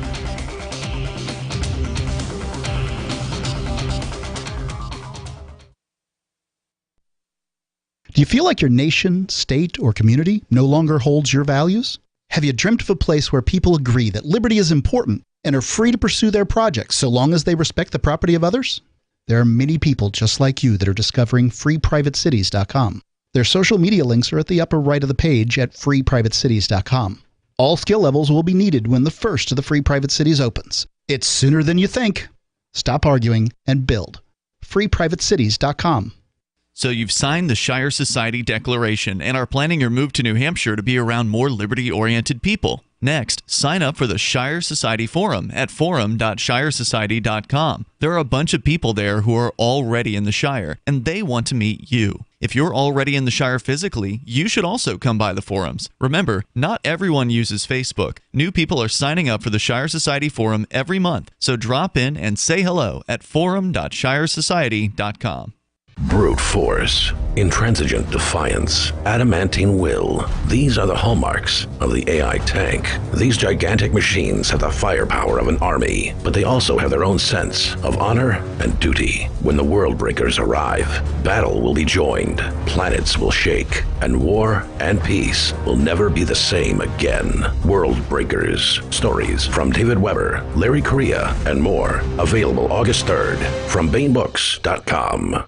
The new 4th edition of Healing Our World, The Compassion of Libertarianism, will take your understanding of liberty to a deeper level and has over 1,300 updated references, new cartoons, and a foreword by Dr. Ron Paul. With discounts for multiple book purchases, the 4th edition of Healing Our World is a great gift for the liberals, pragmatists, environmentalists, and Christians in your life who think libertarianism is cold-hearted. Get yours today at healing.freetalklive.com and use promo code FTL for a $5 discount. On Free Talk Live, we're bringing people to the ideas of liberty every day. From wrestling superstars like Glenn Jacobs. You guys really are having an impact, I believe. Like I said, a lot of where I am now is due to listening to Free Talk Live. You changed my mind on some very important issues years ago. To random people tuning in on the radio. I was kind of stuck in the left-right paradigm. I heard your show by chance on a Saturday night. From there, I went on, joined the Free State Project, and become an amplifier. So, I mean, that's really the reason why I amp is because I know that if it wasn't for you guys being on as many stations as you are, I never would have found the ideas of liberty. You can help more people hear the message of liberty by joining Free Talk Live's AMPS program on Patreon for as little as $5 a month. And you'll get access to special perks. Visit amps.freetalklive.com, amps.freetalklive.com.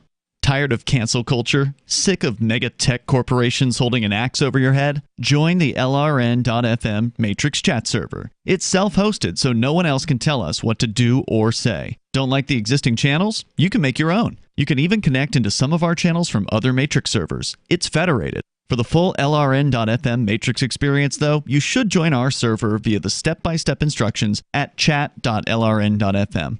chat.lrn.fm. How many lawyers does it take to change a light bulb? None. They'd rather keep their clients in the dark. There are too many lawyer jokes to count. However, there are some lawyers with more noble intentions. At the Institute for Justice, we bring the light to our clients. We are a non-profit, public interest law firm with clear values and principles. At IJ, we fight for those whose most basic rights are denied by the government. Visit our website today at ij.org. We're still not sure why you'd want to watch, but our video feed is streaming nightly for free at cam.freetalklive.com.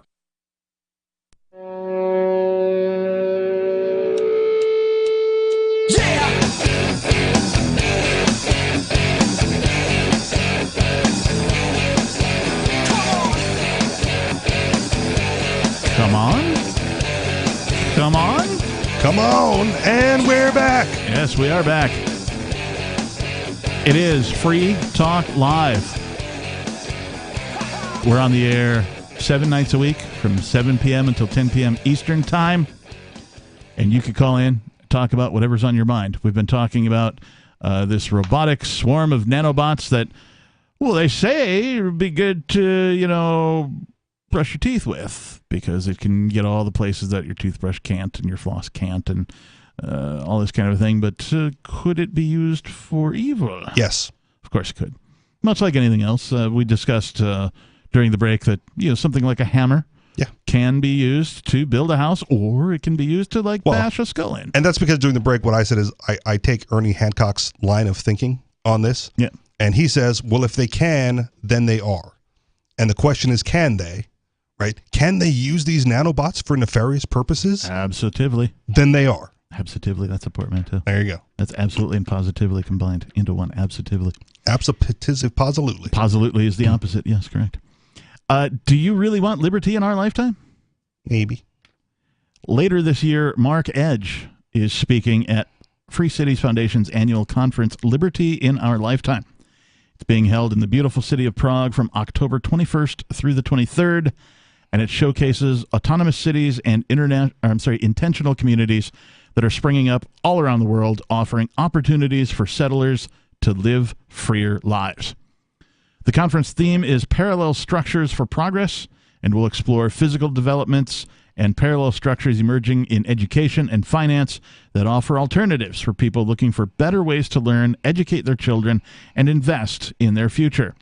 Free Private Cities is offering all Free Talk Live listeners a special 20% discount on tickets, which can be claimed when checking out on Eventbrite using the promo code FTL20.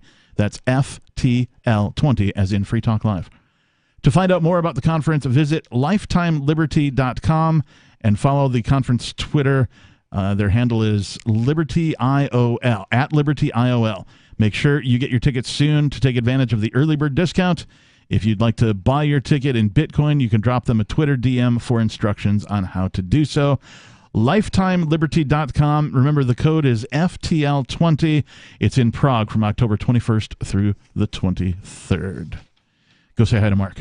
Tell him. Hi, Mark. Tell him he's doing good work. Oh, hi, Mark. Hi, Mark. You're doing good work. That's, the captain sent me to tell you that. That's all you have to say.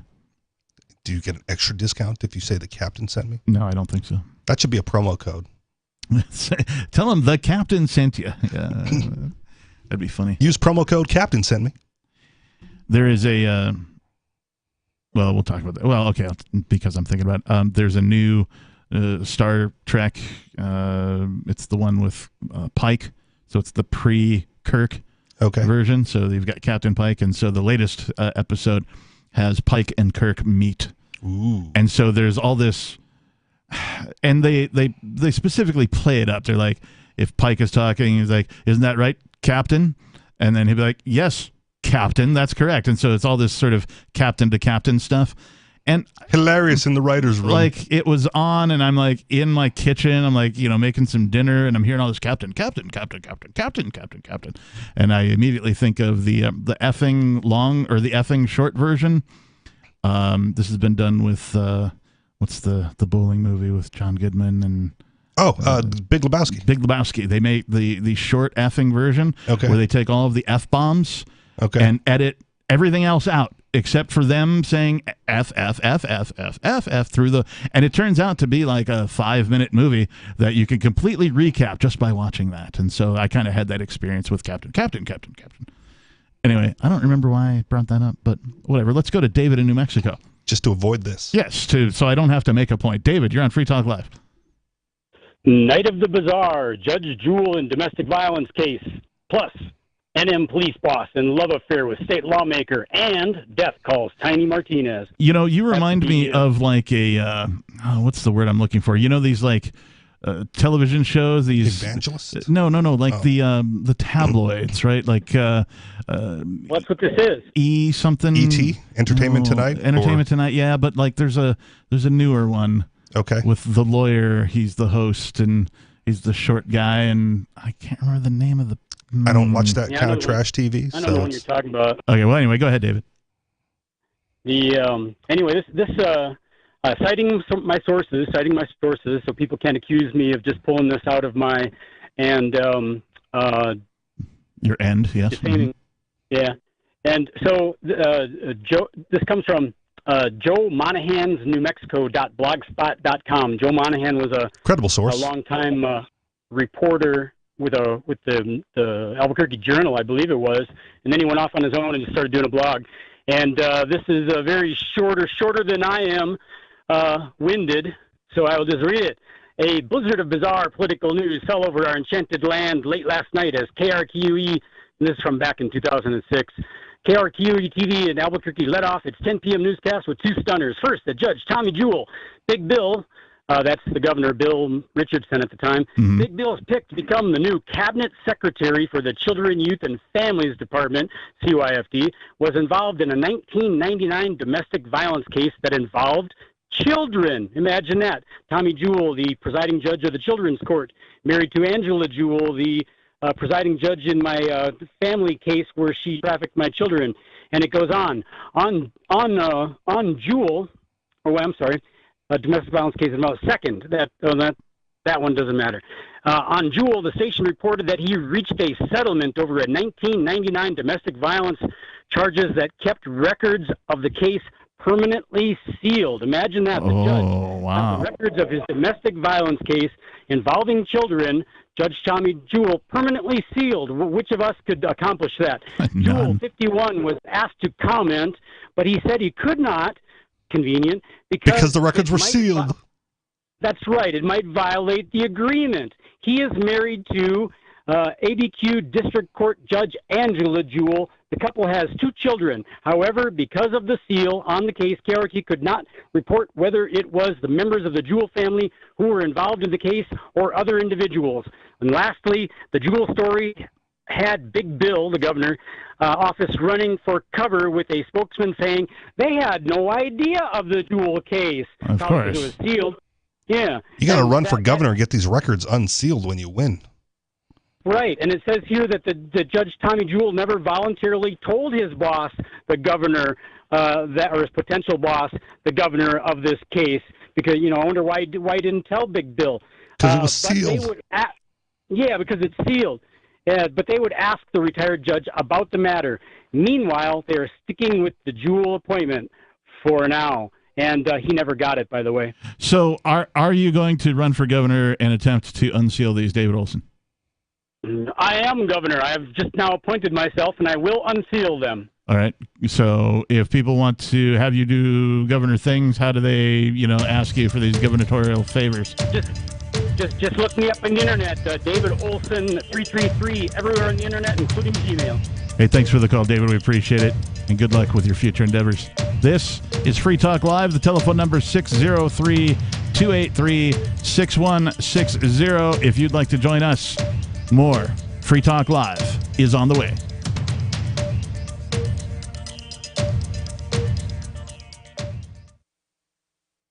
The Free State Project has reached its goal of 20,000 liberty lovers who've pledged to move to New Hampshire and get active to achieve liberty in our lifetime. Perhaps you're trying to figure out what part of New Hampshire should be your destination. If so, consider Keene. You'll find more than 150 reasons to move to Keene at move.freekeene.com. Keene is famous for its historic, publicity-generating activism, as well as being the liberty media capital of the world. It's home to freekeene.com, New Hampshire's destination for liberty activism, news, and opinion. For years, we've been compiling over 150 reasons to move to Keene at move.freekeene.com, where you'll learn about some of what's happening here and what makes Keene a great place to live. If you love liberty, you'll probably enjoy anywhere you end up in the Shire. But do your due diligence first. Please visit move.freekeene.com for the full list of over 150 reasons to move to Keene. That's move.freekeene.com. From Feature Story News in Washington, I'm Jagruti Dave. U.S. Secretary of State Anthony Blinken has urged Sri Lanka's parliament to act fast to bring stability back to the country. He was speaking at a press conference in Bangkok after meeting his Thai counterpart. The U.S.'s top diplomat told reporters it was important for the Sri Lankan parliament to bring back the prospect of long-term economic stability and address the Sri Lankan people's discontent. His comments came after protesters who've occupied the Prime Minister's and President's residences in the capital Colombo say they won't leave until both men resign. President Gotabaya Rajapaksa and his recently appointed Prime Minister Ranil Wickremesinghe have both said they'll step down in response to the nationwide anger at their failure to pull Sri Lanka out of a spiralling economic crisis. Protesters set the Prime Minister's private residence on fire on Saturday, and hundreds of people broke into the President's home where they took selfies and swam in his pool. Officials in Ukraine say at least 15 people have been killed after a Russian missile attack hit a block of flats in a town in eastern Ukraine. Chasiv Yar is in the Donetsk region where Moscow has now set its sights after claiming it's taken control of the neighbouring Luhansk region.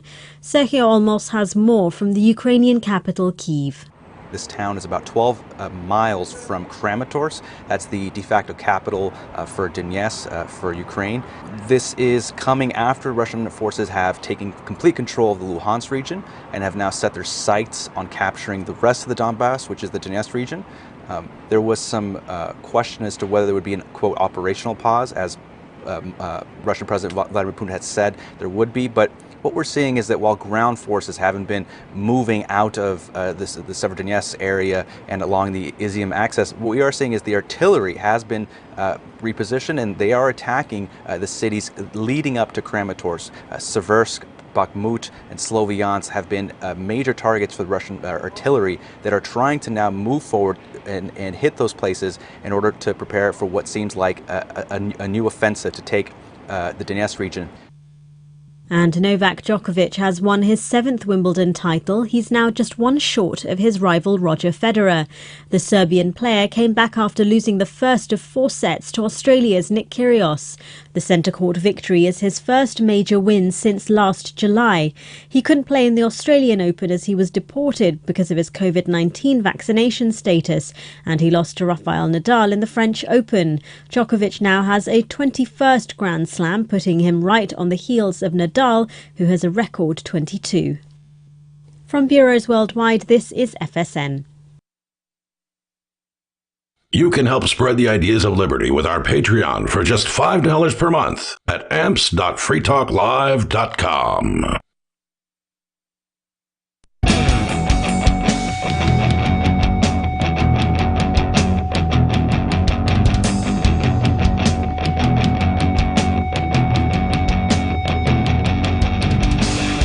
And we're back. Aha, the duo. The dynamic duo. I was your backup singer there for a minute. Ambiguously gay duo. That's not us. Oh, no. That's a skit from Saturday Night Live. Cling tenaciously to my buttocks. Okay. I believe it's one of their more famous lines. Didn't one of them have like a big A? Yeah, or both of them for ambiguous? Okay. Yeah. All right. Just seeing if I remember correctly. I take the Norm Macdonald rest in peace line, like, I'm deeply closeted homosexual. Deeply closeted. My favorite Saturday Night Live bit would have been, I don't remember who it was, some skinny white girl, and like she gave herself, or they put her in like a mohawk, Okay. Makeup wig kind of thing. And then they gave her a bunch of chains, and she was Mrs. T. And Mr. T was like, Nice. the host of the. This is old, so I'm old. So, but yeah, that was relatively funny. And also, Eddie Murphy used to do Mr. Robinson's Neighborhood. That's the classic stuff, man. I think one of the more contemporary with my age range for when I was watching Saturday Night Live regularly, was the Cork Soakers. The Cork Soakers. Cork right? Soakers. Yes. What a bunch of Cork Soakers. Plus, the soak of the cork. That's pretty good. Oh, I also remember Doug and Wendy Weiner. Okay. This was Joe Piscopo and probably Gilda Radner, I think. And they would talk like this all of the time. Whenever they would speak, they could only speak like this. And it was amazingly annoying. And so, like, at one point, they're in line at a bank, and these robbers come in, and they basically annoy the robbers, until they get shot, right? And they're like, ouch, I'm shot, after they get shot, after annoying the robbers so painfully. But, like, they would just be like, yes, I'd like to make a withdrawal. And it's just so annoying. Yeah, anyway. I think my overall favorite would be the weekend update in general. Like any of those. Dennis Miller, I think, was probably the king of the weekend updates. Okay. I did enjoy Norm Macdonald when he did it, and there's a few other people too that have done it. The two Colin gals, Colin Quinn, but the two gals, Tina Fey, and I don't know who the other one I'm thinking of. Yeah, Tina Fey and Sherry O'Terry. No. It's anyway. You know who I'm talking about. I don't. The listeners do. Okay. I assume. Okay. It's bad to assume, but I'm going to go ahead and do it. Anyway, we need to talk about this bit that you brought in, Richie Rich, from greenlemon.me. I don't even know what this site is. Don't even worry about it. I came across one piece of show prep months ago, and then I was so good, so provocative, that I added this site to my list. So there's a whole bunch of like celebrity gossipy nonsense coming out of this site, and occasionally the gem that gets like plucked. And this is the gem that gets plucked for this week. In the previous segment, I was trying to remember the name of a tabloid TV show. TMZ. Oh, yeah. TMZ was what I was trying to remember. Just for our listeners who, were like, dude, it's TMZ, you dumbass. Like, we also said like ET, and that was like Entertainment Tonight. That was and I was like, no, newer than that, because I don't know that ET is still a thing. It's amazing that TMZ started as a website. Right, and then parlayed that into an actual TV show. So we here on Free Talk Live have covered this particular person previously. He invented something that we call the suicide pod. This thing looks like a science fiction cryogenic sleep chamber, and it can only be activated from the inside. So there's no, like, it's not a Dr. Kevorkian thing where somebody's assisting you with your suicide. It's you can 3D print one of these of your own volition completely voluntarily and decide to get in it and activate it from the inside and end your own life. And this was designed to comply with like Sweden or Switzerland or something, Switzerland's assisted suicide law. Right. Meant to keep medical involvement at a minimum, according to the text here in this article, as it can only be activated from the inside. So this guy, what's his name? Dr. Philip Nitschke. We're going to say Nitschke. Nitschke. Dr. P. Nitschke, an expert. Well, here's the headline.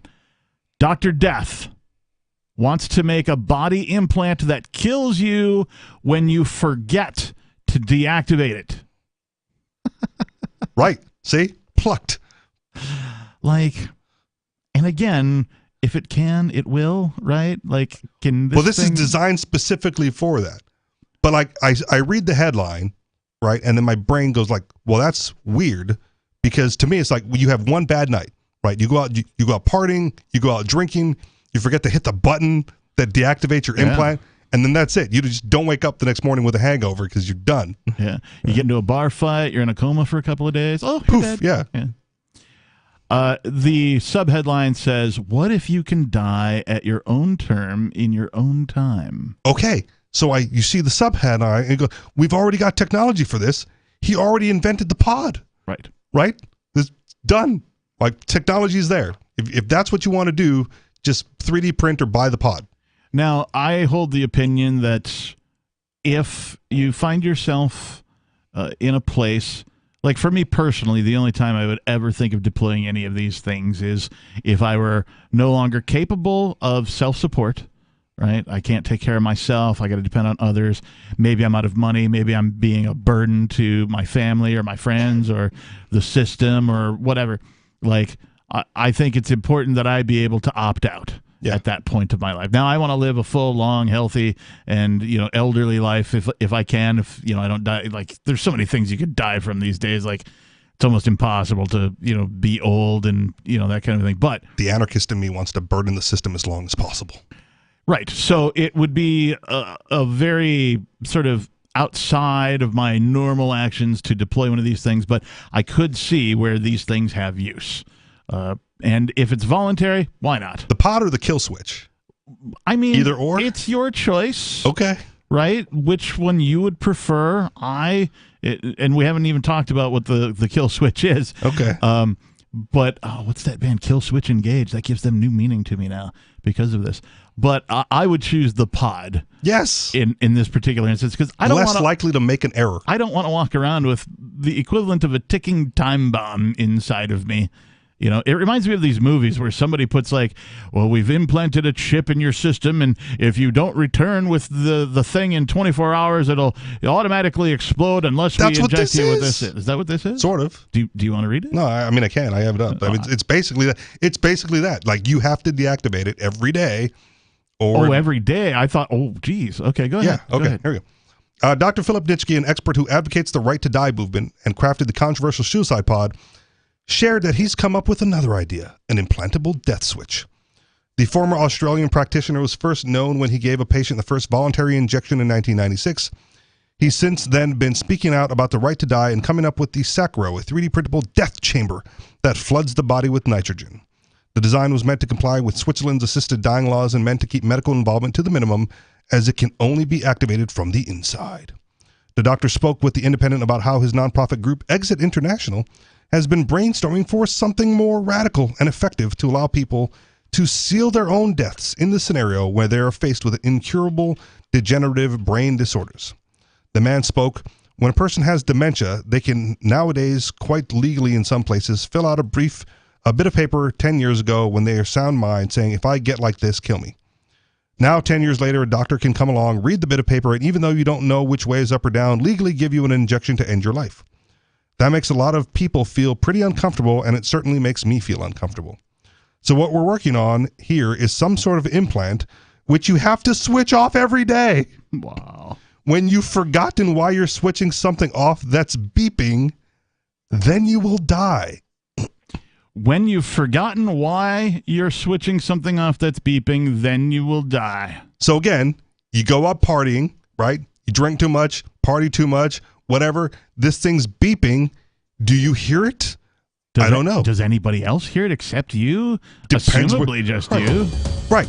So this thing's beeping at you, but you're hungover, poisoned or whatever. I don't know how to describe it. Never been in this situation for me. And you forget to hit the button to keep you alive for the next day. Or you're like, hey, hon, the microwave's beeping. Or whatever. 603-283-6160. Would you consider an implant that you have to turn off every day in order to not die? Every day. More Free Talk Live coming up.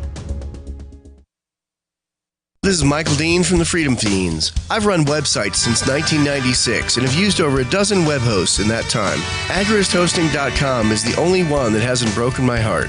Agrist Hosting's uptime and service is stellar, and their DDoS mitigation is the best I've seen. That's important because if you tell the truth in this world, you'll ruffle feathers. And some people will try dirty tricks to silence your voice. No matter what the haters hit us with, Agrist Hosting keeps our websites online. If you have a mission-critical commercial presence or a world-changing activism site, you cannot tolerate any skullduggery. So go with agristhosting.com. Have a WordPress or blog site, but you're not satisfied with performance or uptime? Or just want raw hosting? Want to pay with Bitcoin? Agrist Hosting specializes in high-performance hosting with personalized service. Go to agristhosting.com and click on the button that says Get Hosted. That's agristhosting.com.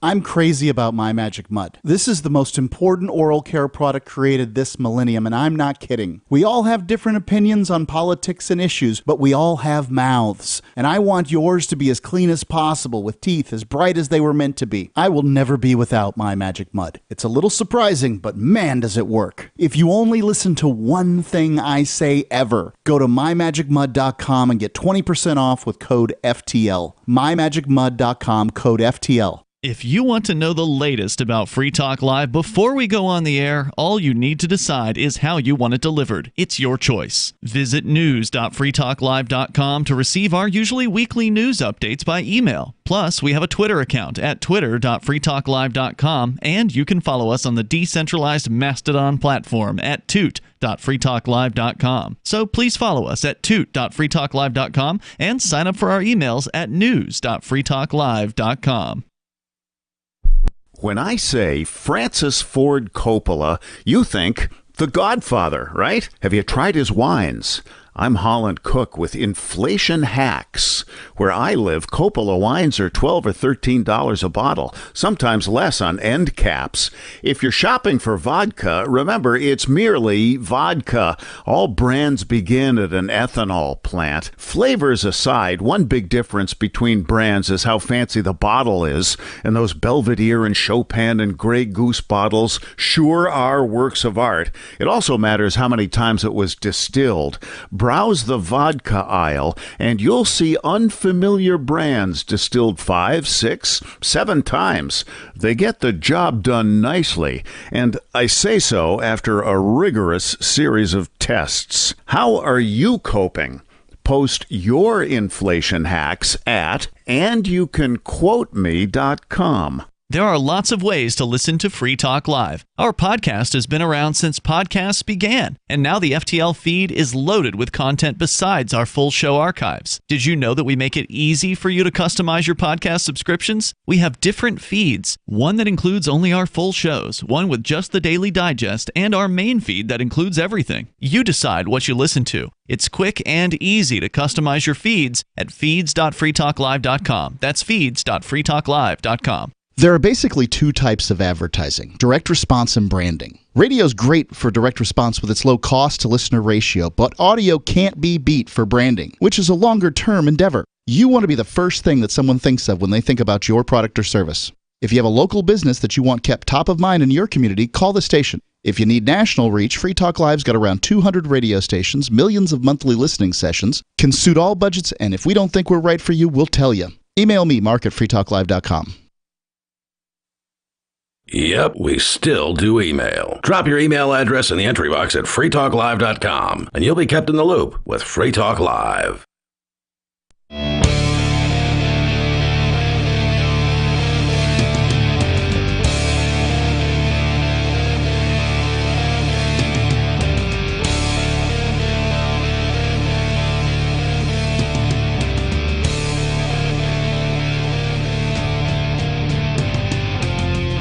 And we're back.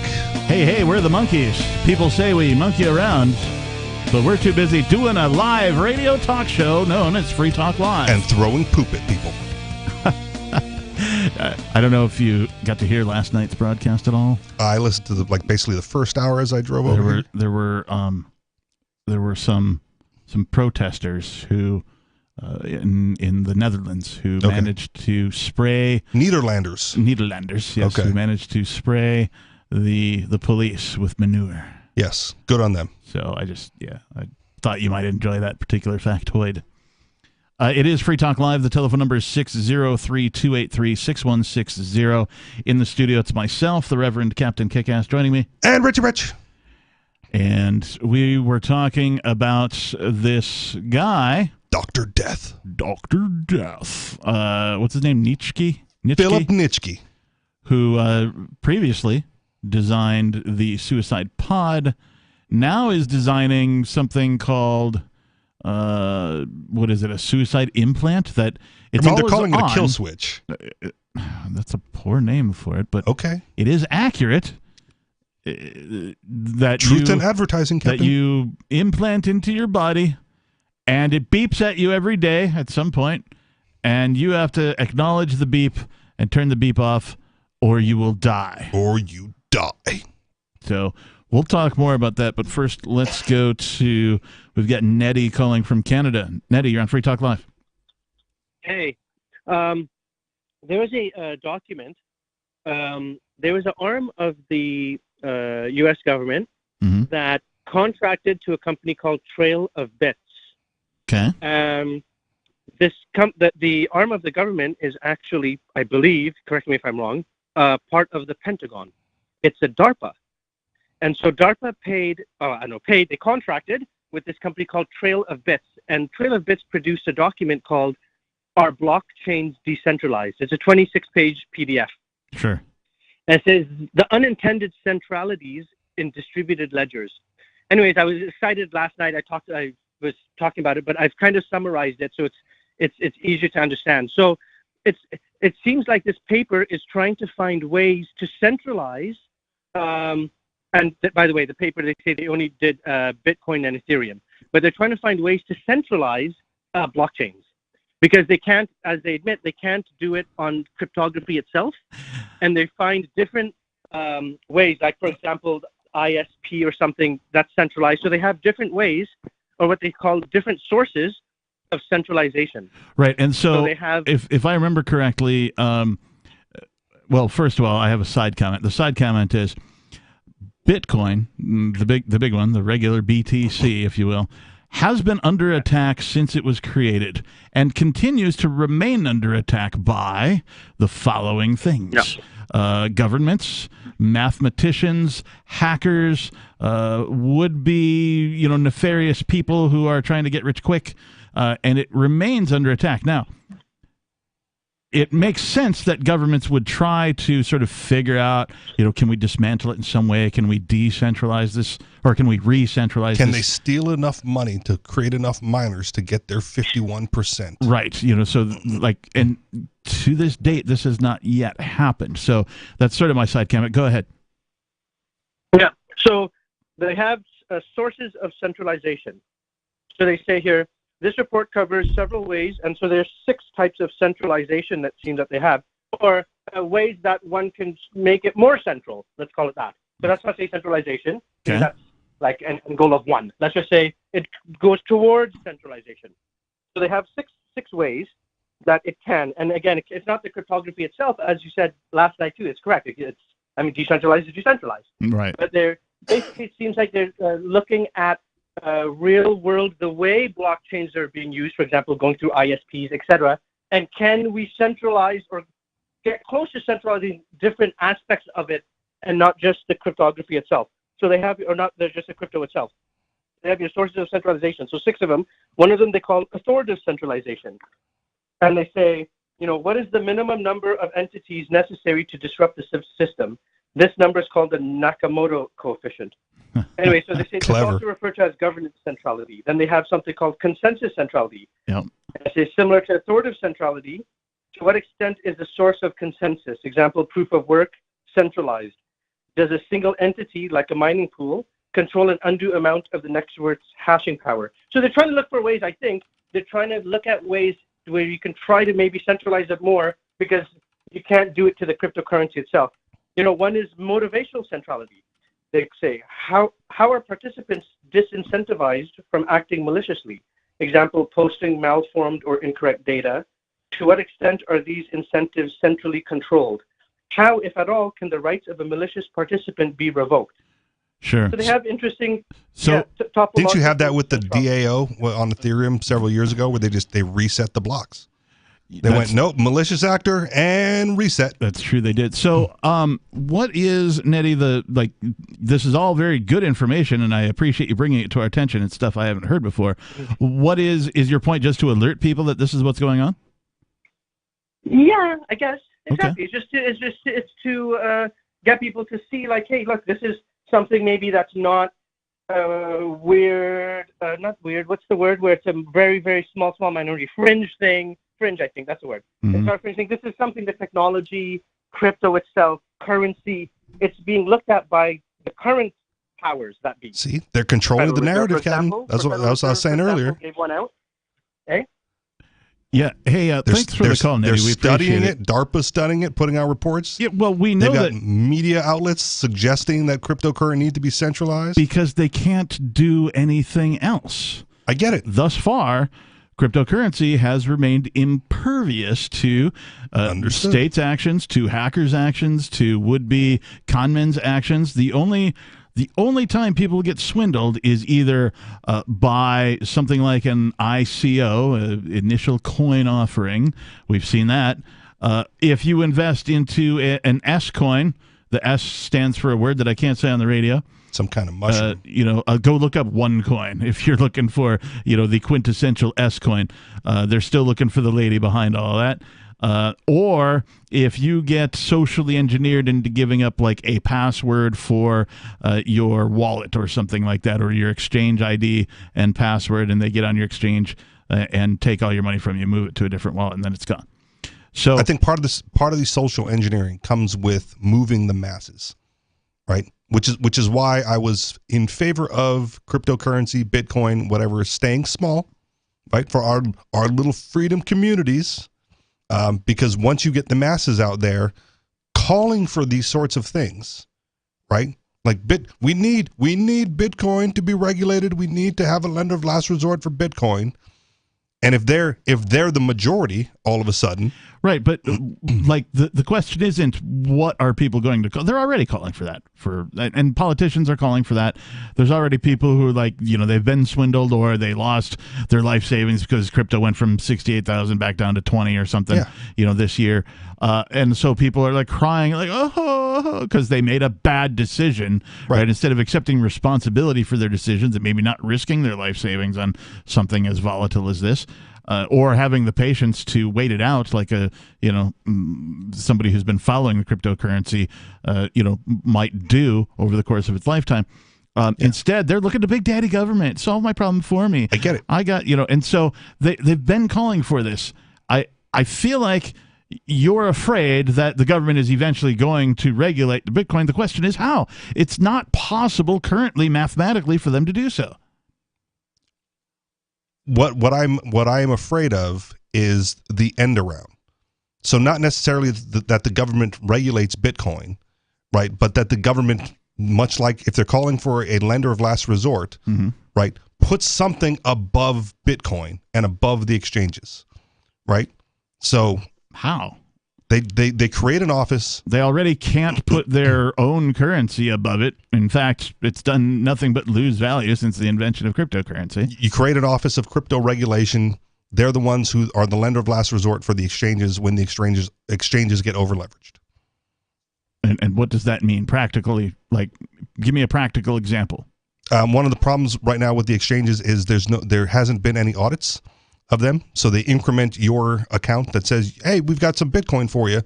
But much like the goldsmiths of the past giving away fake paper gold, some of the exchanges could now be giving away fake paper Bitcoin by incrementing your account, and they have no way to back it. Right, if you come at it as an investment. And so when they go insolvent, right, then you now have this layer of government above them to bail them out. And what does that do for the underlying Bitcoins or whatever cryptocurrency is underneath? These are good questions. 603-283-6160. Do you have the answers to any of this, or do you think it's possible for government to co-opt or even regulate crypto? More coming up. Are you tired of governments murdering people around the world? Stop using their money. There is an alternative. Bitcoin is a stateless, free market, non-political currency. Bitcoin cannot be inflated or controlled by any government. By using their money, you are helping the state. You have an incredible alternative available now. Learn it, use it, spread it. Get started with Bitcoin at Bitcoin.com. That's Bitcoin.com. What if you want to hear the latest episode of Free Talk Live, but all you have is your phone, you forgot to download our archive, and you have no data connection? You can call our Listen line at 641-793-0191. That's a long-distance number, so you may incur charges. If not, listen as long as you want. 641-793-0191. The Free Talk Live Listen line, 641-793-0191. Looking for a great real estate investment? Consider New Hampshire, which is ground zero for the Liberty Movement. Your first call should be to Mark Worden from Porcupine Real Estate. He's more than just a real estate agent. He's your New Hampshire concierge. Where are the best places to live? Do you want farm, city, the burbs, or forest? Do you want a duplex or multifamily building so that renters pay your mortgage? There are homes in all price ranges in New Hampshire, and Mark can help with financing too. Invest in liberty and property. Mark Worden can help. PorcupineRealEstate.com.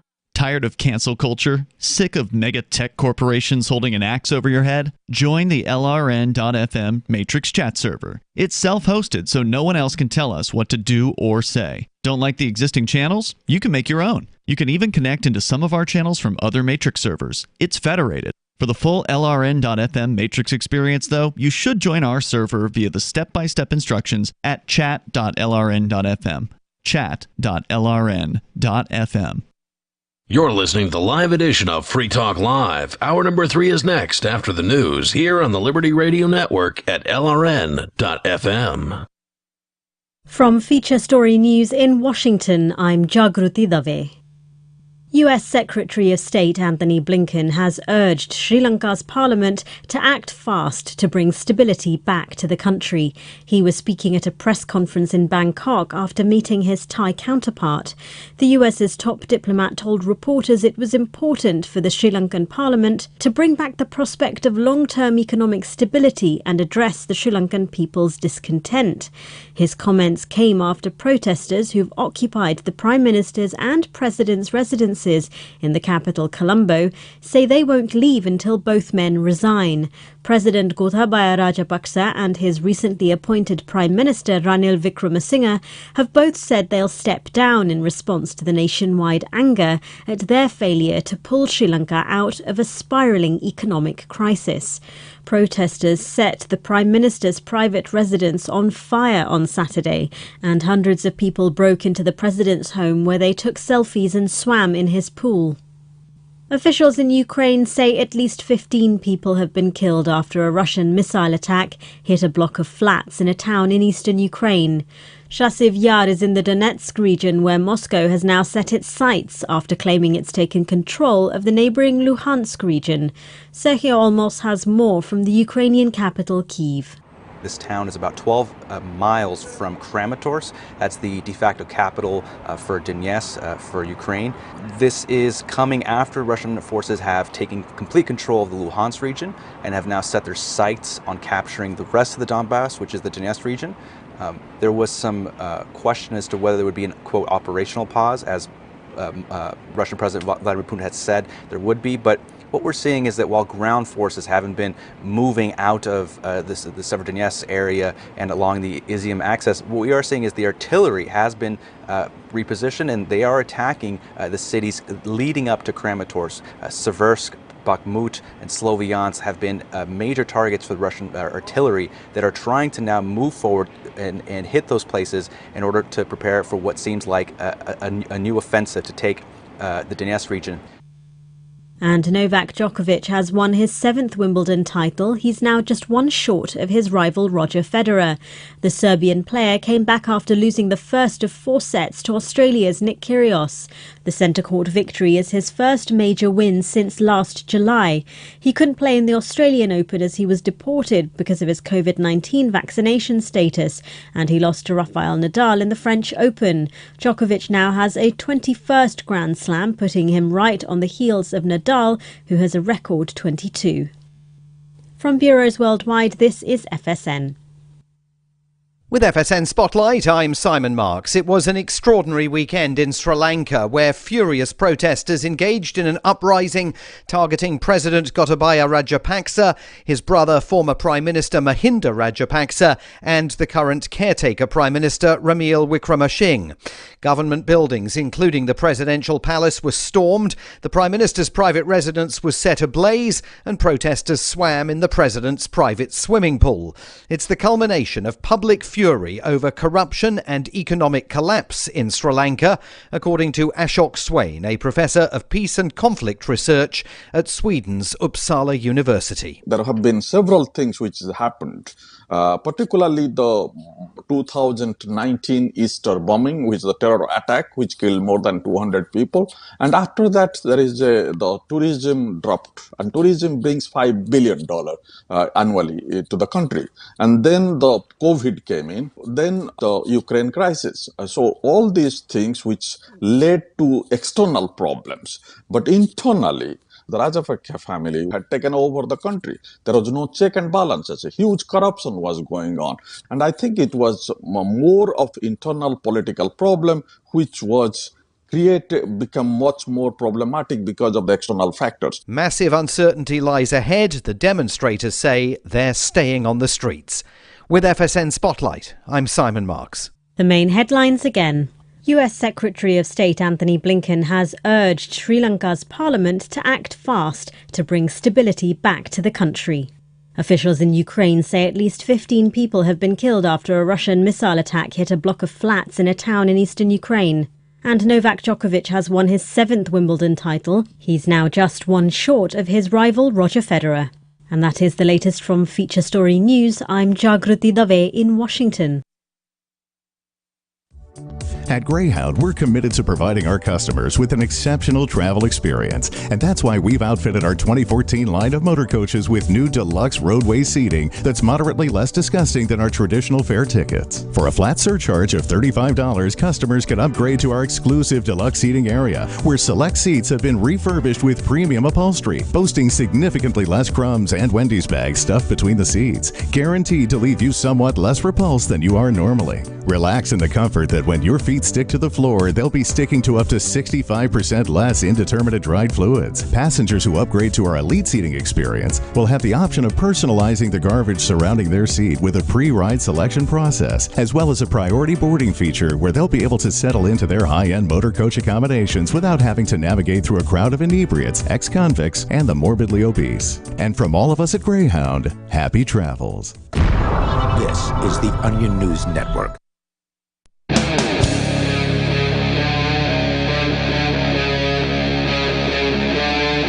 Free Talk Live.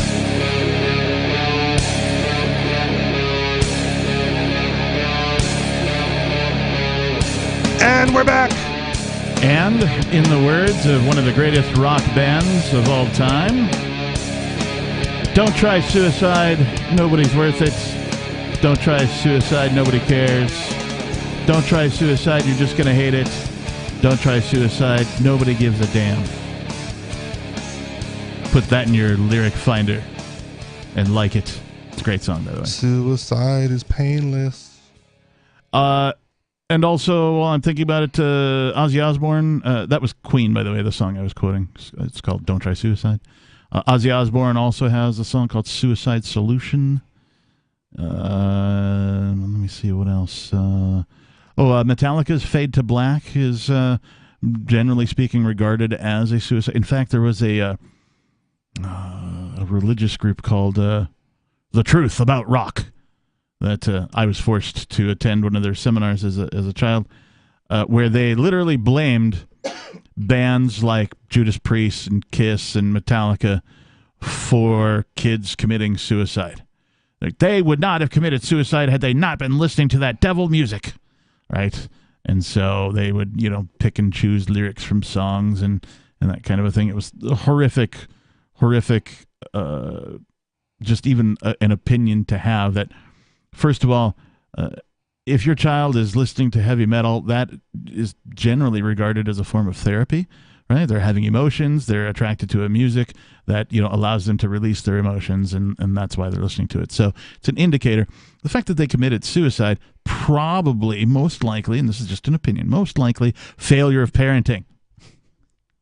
Failure of parenting. So for you to be so oblivious about what your children are doing that you want to blame the music that they listen to for them committing suicide, to me, is one of the worst possible things that you could be. You out yourself as a horrible parent if that's what you believe. I'm generally pro-suicide for people that want to. Mm-hmm. I've even, told friends, like, dude, if you need help, I will help you. Yeah. And we'll try to keep it on down low so I don't get busted for it.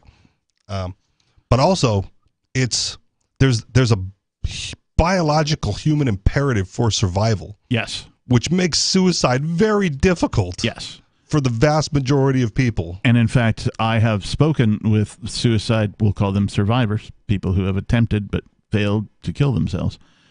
And every one of them is like, I'm totally glad I didn't kill myself. Every one of them. Some of them are hurt, in ways for the rest of their life, that kind of a thing. But I've spoken to 3 individuals, so that's not a large sample, but it's also hard to get feedback from the successful ones. That's a good point. Excuse me, Mr. Dead Person. Can you tell me how you feel right now? Now that you've done it.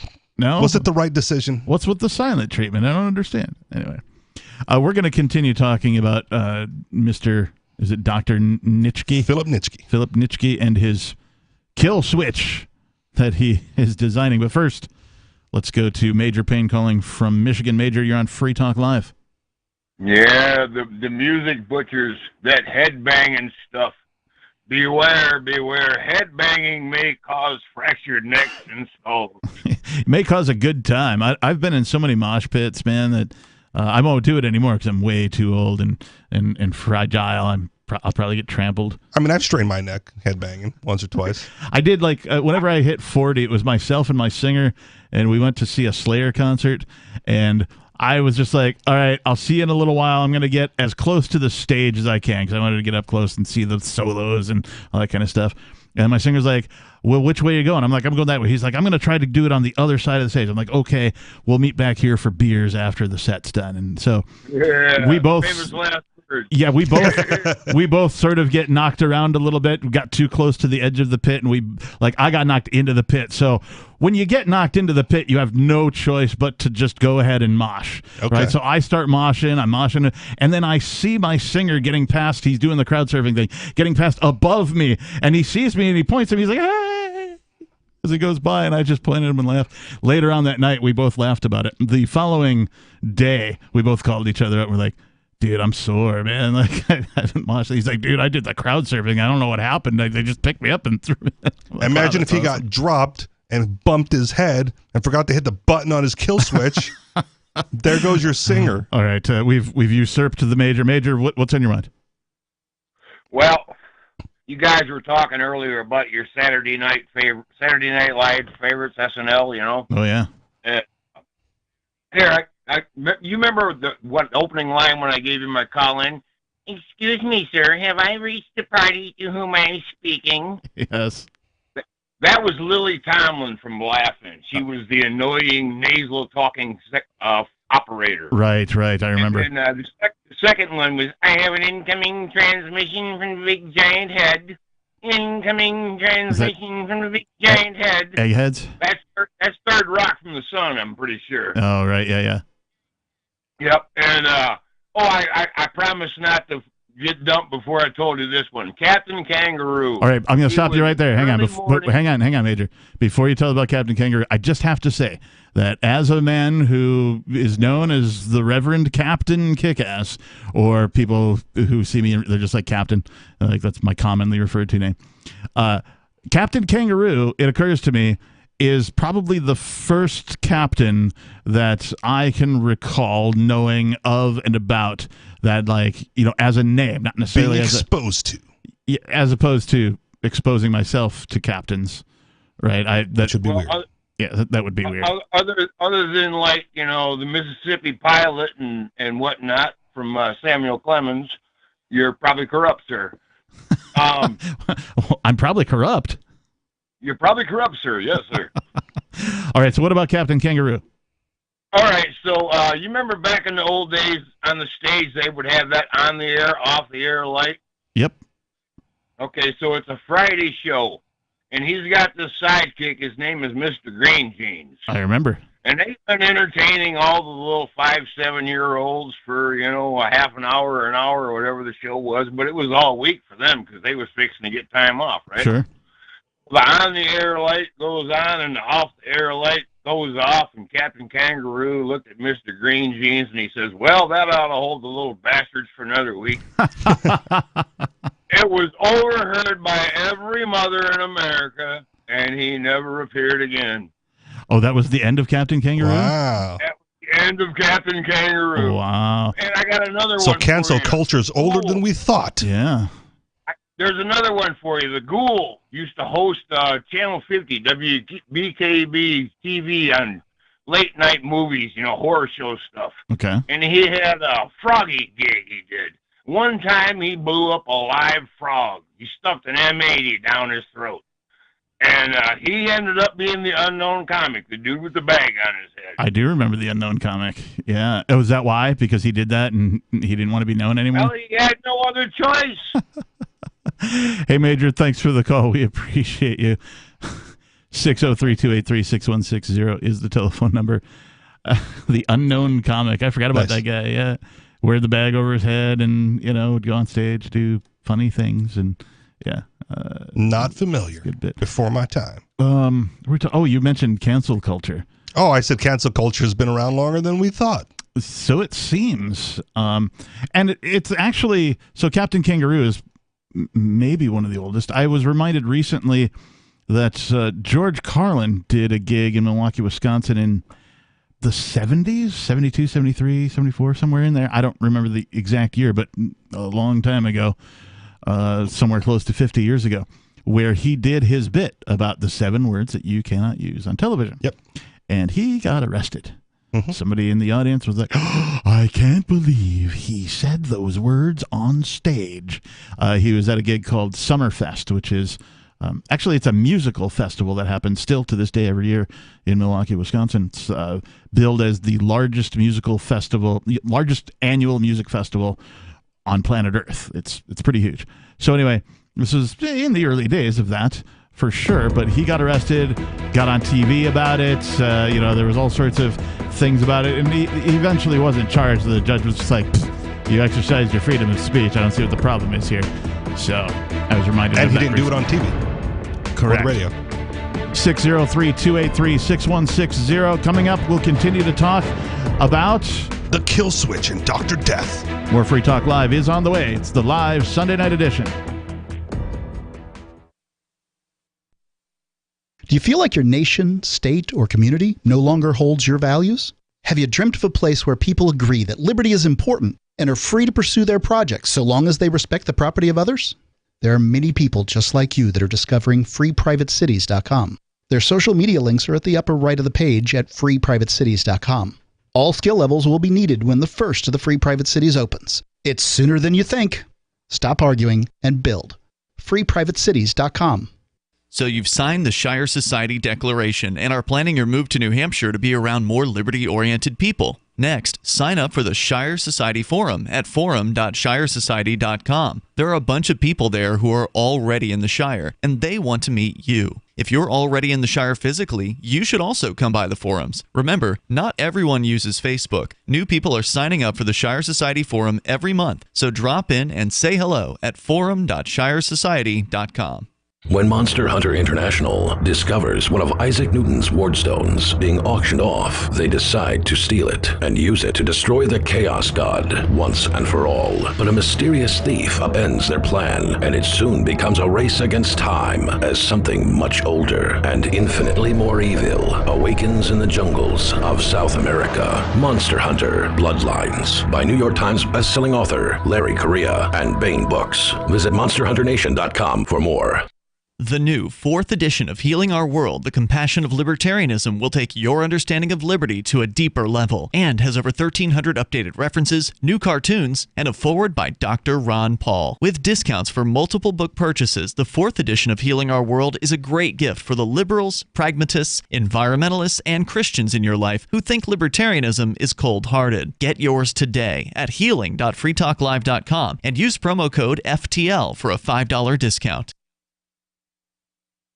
We have some good news. The indictments against Ross Ulbricht in the District of Maryland were dismissed with prejudice, meaning they can never be refiled. This is especially good because those indictments contain the only charge ever made that Ross engaged in murder for hire. This was a serious allegation that Ross Ulbricht denies. It was never prosecuted or ruled on by a jury, but was trumpeted by the federal government and the media as if it were proven fact. The Maryland court held these indictments for almost 5 years, poisoning Ross's case and leaving him under a cloud of unproven allegations. convictions. As explained in Ross's appeal to the Supreme Court, the fact that the judge used these allegations to give Ross a draconian sentence of double life without parole violated his Sixth Amendment right to a jury trial. Judges are required to issue sentences based on convictions decided by a jury, not unproven allegations never even charged at trial. Although this is a positive development, the dropped indictment will not set Ross free. Now, a presidential pardon is Ross's only hope of freedom. Sign the petition at freeross.org. freeross.org. If you want to know the latest about Free Talk Live before we go on the air, all you need to decide is how you want it delivered. It's your choice. Visit news.freetalklive.com to receive our usually weekly news updates by email. Plus, we have a Twitter account at twitter.freetalklive.com, and you can follow us on the decentralized Mastodon platform at toot.freetalklive.com. So please follow us at toot.freetalklive.com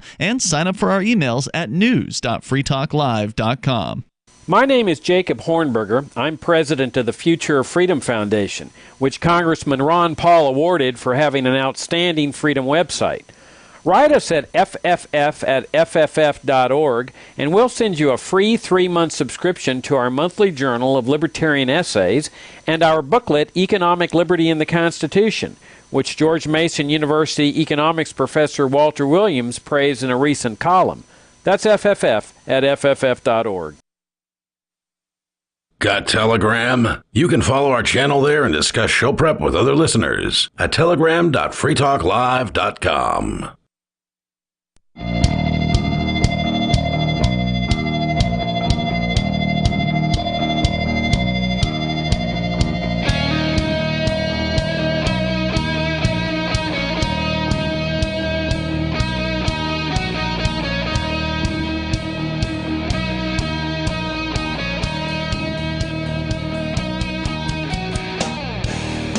And we're back at home drawing pictures of mountaintops. Sorry, it's the band I really don't like called Pearl Jam. Okay. During the break, we were discussing. Discussing. Sean Connery was here, and we were discussing grunge bands for some reason. Or lack thereof. And Pearl Jam to me was, they were barely rock and roll. They were far more folk, in my opinion, than they were rock. I was telling Richie Rich that one of the reasons I dislike Pearl Jam is because of Weird Al Yankovic. Oddly enough. Yeah.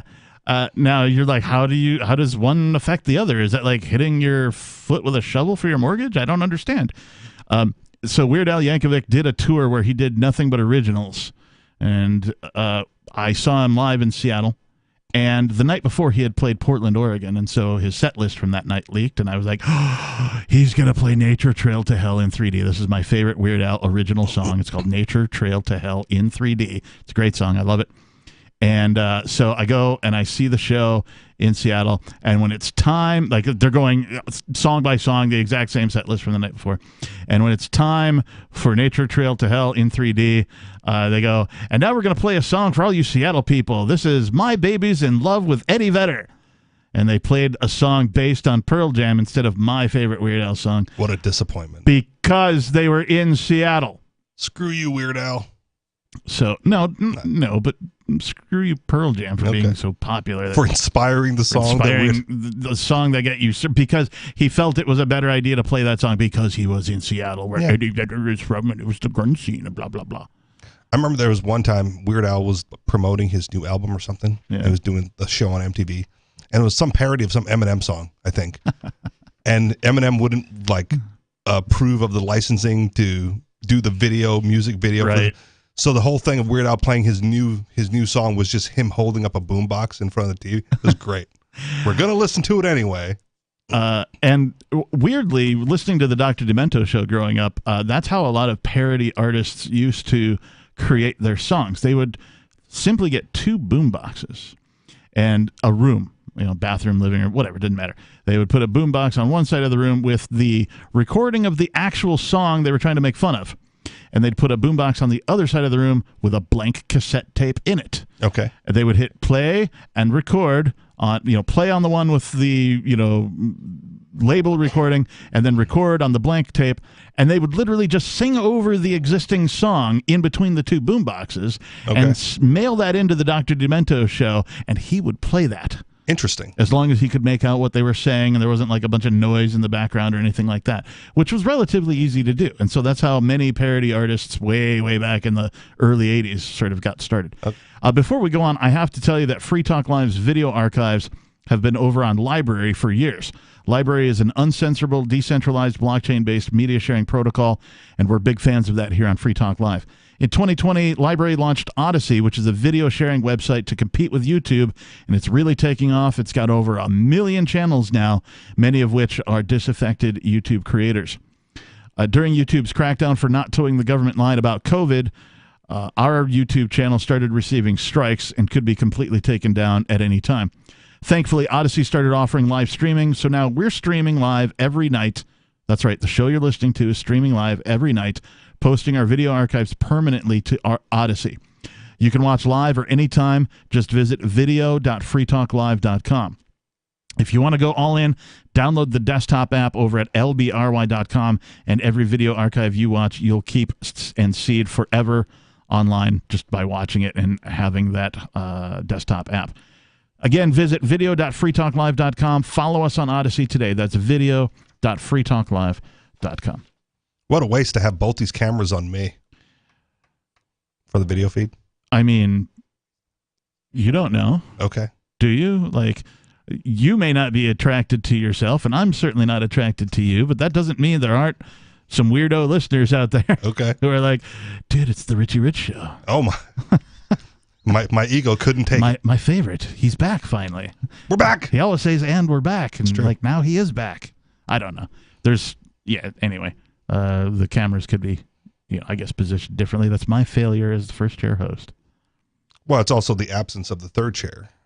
I did contemplate printing out a photo of the absent third chair person and taping it to the back of the chair, so whenever the camera rotated over there, you would be reminded that person isn't here. But then I'm like, it's just too much work. I'm going to turn the camera at Richie. So anyway, that's usually what Ian does when he's here, and there's only one other host. You turn the camera at the second guy, and life goes on. Protocol at this point. The show goes on. So we've been we were talking about Weird Al. Did you have something else to say about that? No, not really. Just anecdotally, I had a friend who would freestyle over what we were playing on the radio in the car, and it was the most annoying thing. It was like, dude, we like the song, sing the lyrics to the song, and he would just be off on his own, rapping his own lyrics, and it was stupid. All right, so we've been talking about Dr. Death. Dr. Death, Philip Nitschke. And his design that he's apparently working on for something they're calling a kill switch. This is something that you implant in your body, and you must acknowledge once a day, or you die. Right. So now that we're getting back to it, I'm going to read this. I'm going to reread this paragraph just so you get the scope of what we're talking about here. And in case you're just tuning in. Yeah, that too. Where you been? So what we're working on here is some sort of implant which you have to switch off every day. And here's the justification. When you've forgotten why you're switching something off that's beeping at you, then you will die. You will die. I just flaked, man. I don't know what happened. Right. That puts the responsibility right back onto the person and allows them to get what they want, which is that they do not want to live as some sort of vegetable with no one prepared to end their lives. So I guess the idea here is that you only get this implant. They're assuming, in this article at least, that you only get this implant if you've considered the options. You're at a certain age, for example, or you've been diagnosed with something, terminal, and you decide that this is a good idea for you. Right. They're not thinking, of course, about how this could be like just implanted by default into everybody because the government wants it. Because if they can, then they are. More importantly, though, you have to be of sound mind and body, right, when you get the implant in. So you're not knocking on death's door yet. You might be close, right? You might get some terminal diagnosis or whatever, but you're still of sound mind and body enough to consent to getting the implant done. Well, now think about the soldier application, right? Because once something like this is considered, the military is going to be all over and be like, how can we weaponize this? If you retreat from the battlefield, we're not pushing your button. War is horrific as it is. and the most heinous things human beings have ever done to each other occurred during war. But imagine like a whole battalion of people ordered to go and do a thing, and when they do it, then somebody else flips a switch for all of them and kills them all so that there's no evidence. CIA applications. 603-283-6160. Would you consider getting this implant? If so, why? Let us know. Is Dr. Death on your side?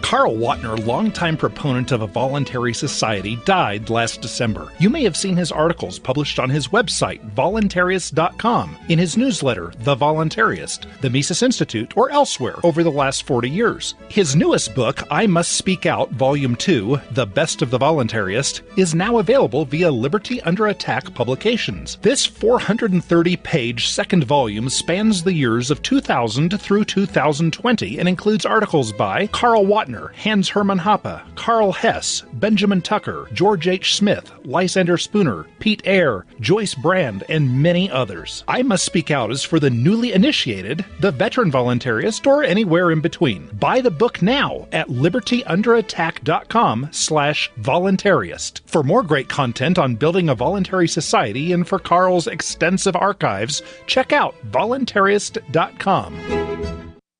From Feature Story News in Washington, I'm Jagruti Dave. U.S. Secretary of State Anthony Blinken has urged Sri Lanka's parliament to act fast to bring stability back to the country. He was speaking at a press conference in Bangkok after meeting his Thai counterpart. The U.S.'s top diplomat told reporters it was important for the Sri Lankan parliament to bring back the prospect of long-term economic stability and address the Sri Lankan people's discontent. His comments came after protesters who've occupied the Prime Minister's and President's residences in the capital Colombo say they won't leave until both men resign. President Gotabaya Rajapaksa and his recently appointed Prime Minister Ranil Wickremesinghe have both said they'll step down in response to the nationwide anger at their failure to pull Sri Lanka out of a spiralling economic crisis. Protesters set the Prime Minister's private residence on fire on Saturday, and hundreds of people broke into the President's home where they took selfies and swam in his pool. Officials in Ukraine say at least 15 people have been killed after a Russian missile attack hit a block of flats in a town in eastern Ukraine. Chasiv Yar is in the Donetsk region where Moscow has now set its sights after claiming it's taken control of the neighbouring Luhansk region. Sergio Olmos has more from the Ukrainian capital, Kyiv. This town is about 12 miles from Kramatorsk. That's the de facto capital for Donetsk, for Ukraine. This is coming after Russian forces have taken complete control of the Luhansk region and have now set their sights on capturing the rest of the Donbass, which is the Donetsk region.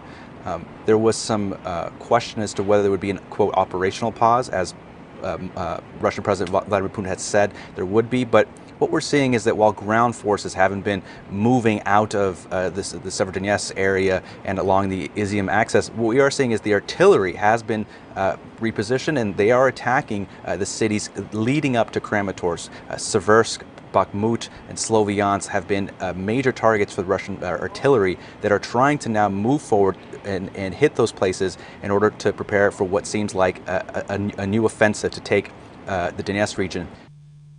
And Novak Djokovic has won his 7th Wimbledon title. He's now just one short of his rival Roger Federer. The Serbian player came back after losing the first of 4 sets to Australia's Nick Kyrgios. The centre court victory is his first major win since last July. He couldn't play in the Australian Open as he was deported because of his COVID-19 vaccination status, and he lost to Rafael Nadal in the French Open. Djokovic now has a 21st Grand Slam, putting him right on the heels of Nadal, who has a record 22. From bureaus worldwide, this is FSN. Our Matrix server is about as free as internet chat can be. Join the existing rooms or create your own at chat.freetalklive.com.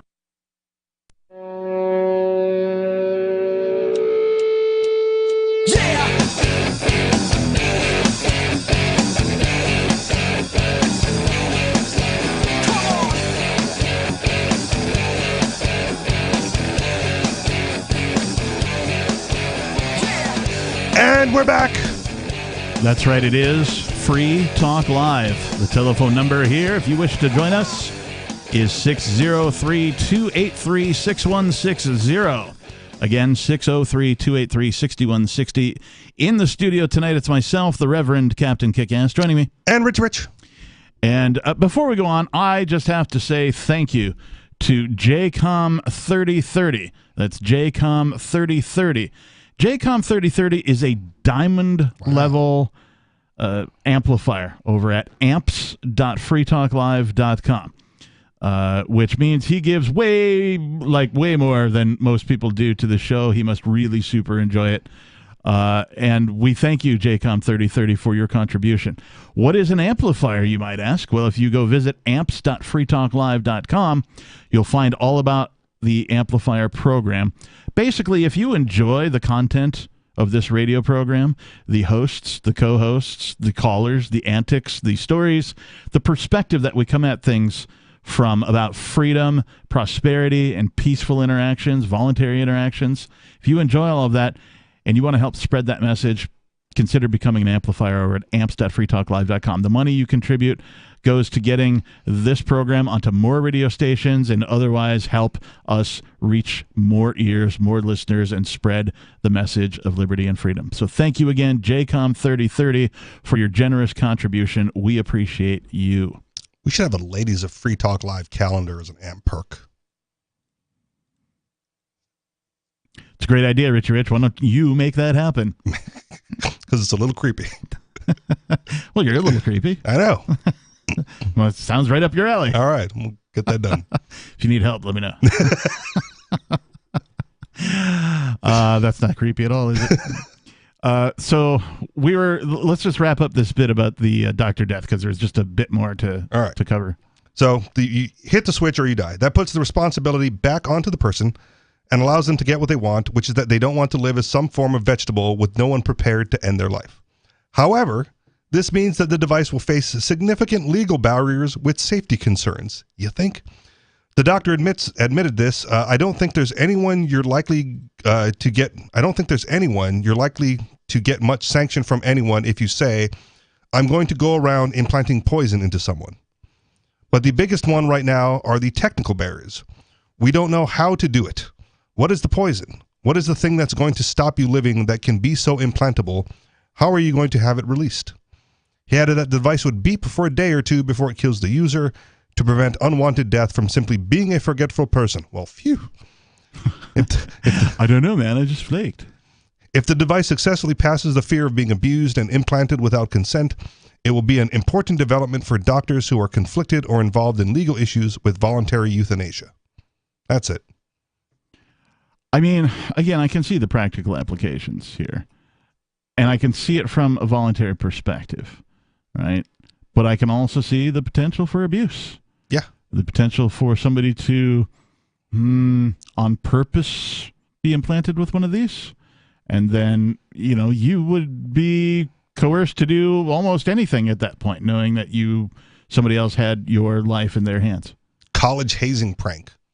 Just tie him up for 2 days and threaten to not push the button. Yeah. Some sort of club initiation. Right. You know what I mean? No matter your college or whatever it is, right? You got to survive 47 hours of beeping, and then maybe we come around and then, of course, military applications. Of course. They're going to weaponize it any way they can. Let's go to your calls and thoughts. We have Bob calling from New Hampshire. Bob. Bob. Hi, how are you? What's on your mind tonight, Bob? You're live on the air. Hi. I'm new to New Hampshire, and I was just wondering what there is to do around there. Well, my favorite thing to do is, this radio program, actually, but that's probably not relevant to you.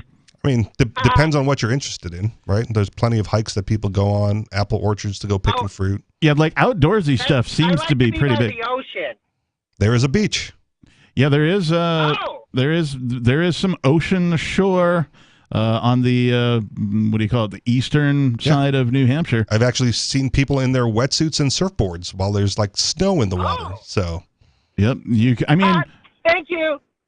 Okay, you're welcome. Have a great day, Bob. Thanks for calling. Good job, Bob.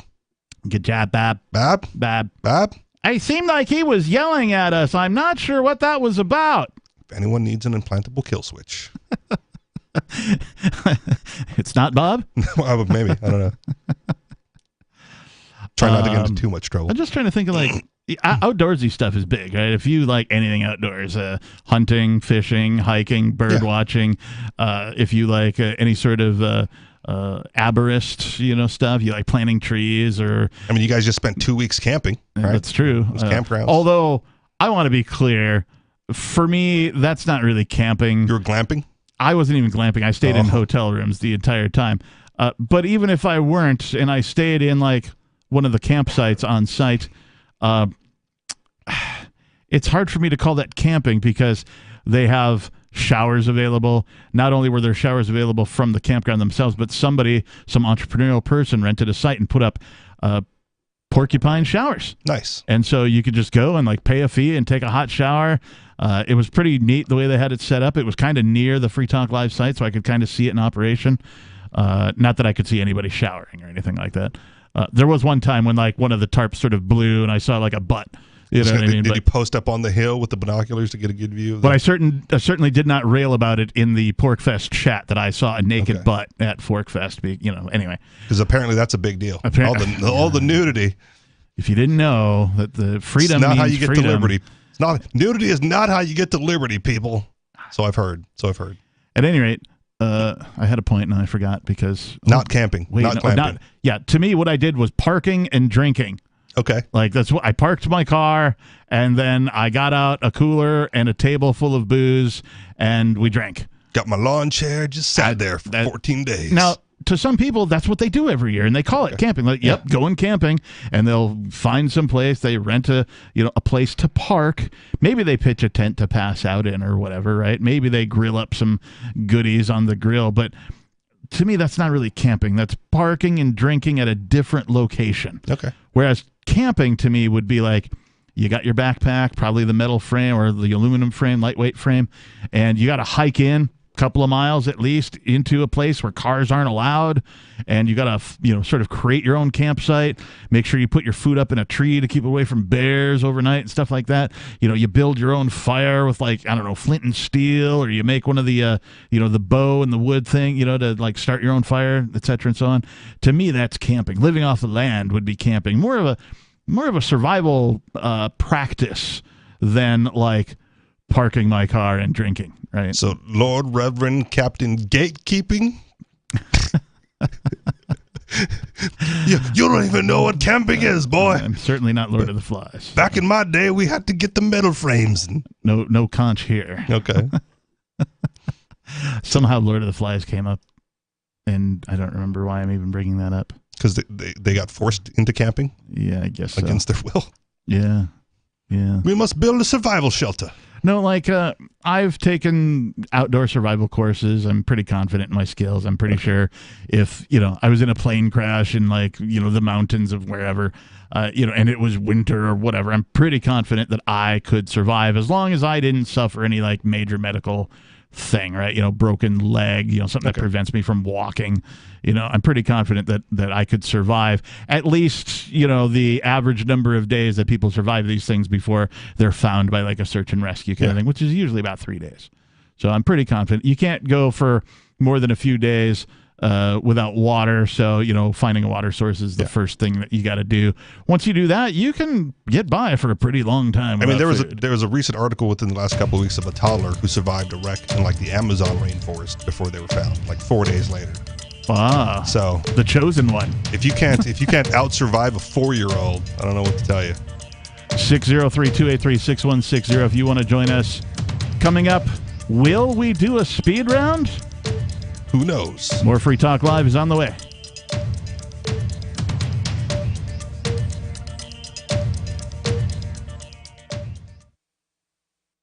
Phone records, financial and location data, Prism, Tempora, X-Keyscore, Boundless Informant, Hey y'all, Scott Horton here for offnow.org. Now here's the deal. Due to the Snowden revelations, we have a great opportunity for a short period of time to get some real rollback of the national surveillance state. Now they're already trying to tire us by introducing fake reforms in the Congress. And the courts, they betrayed their sworn oaths to the Constitution and Bill of Rights again and again, and can in no way be trusted to stop the abuses for us. We've got to do it ourselves.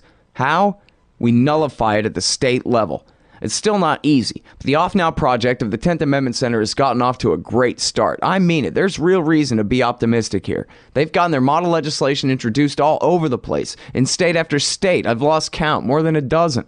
You're always wondering, yeah, but what can we do? Here's something important, something that can work if we do the work.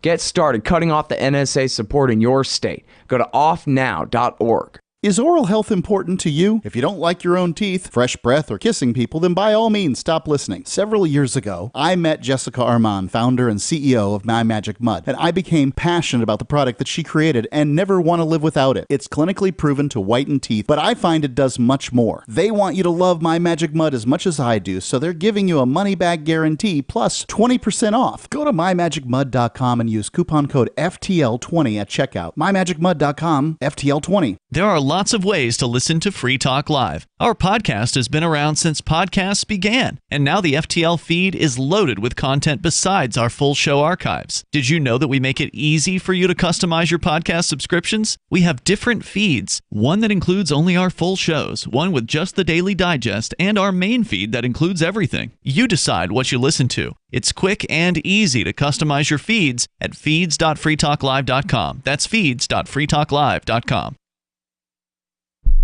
Why did you move to the Shire? I moved here to the Shire because there's other people around who take liberty just as seriously as I do. I moved to the Shire because I saw videos of people challenging authority and thought that I could get support myself. It called to me, like, do this, right now. I wanted to be around people like me who got it, and once I got here, I knew there was nowhere else that I wanted to be. I've always wanted to change the world, so I moved to the Shire to join people who were actually working towards doing the same thing.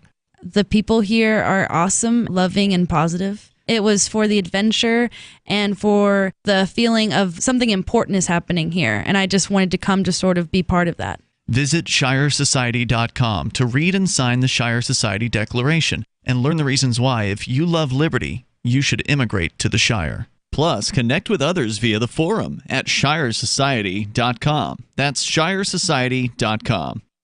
What if you want to hear the latest episode of Free Talk Live, but all you have is your phone, you forgot to download our archive, and you have no data connection? You can call our Listen line at 641-793-0191. That's a long-distance number, so you may incur charges. If not, listen as long as you want. 641-793-0191. The Free Talk Live Listen line, 641-793-0191. There are basically two types of advertising, direct response and branding. Radio's great for direct response with its low cost to listener ratio, but audio can't be beat for branding, which is a longer-term endeavor. You want to be the first thing that someone thinks of when they think about your product or service. If you have a local business that you want kept top of mind in your community, call the station. If you need national reach, Free Talk Live's got around 200 radio stations, millions of monthly listening sessions, can suit all budgets, and if we don't think we're right for you, we'll tell you. Email me, mark@freetalklive.com. You can stick it to the man and big tech. Join our FTL social mastodon at social.freetalklive.com.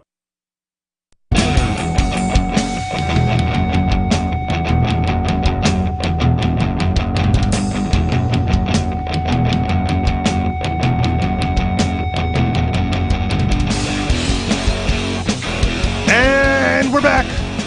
And it's the final segment of tonight's episode of Free Talk Live. Remember, we're here 7 nights a week from 7 p.m. until 10 p.m.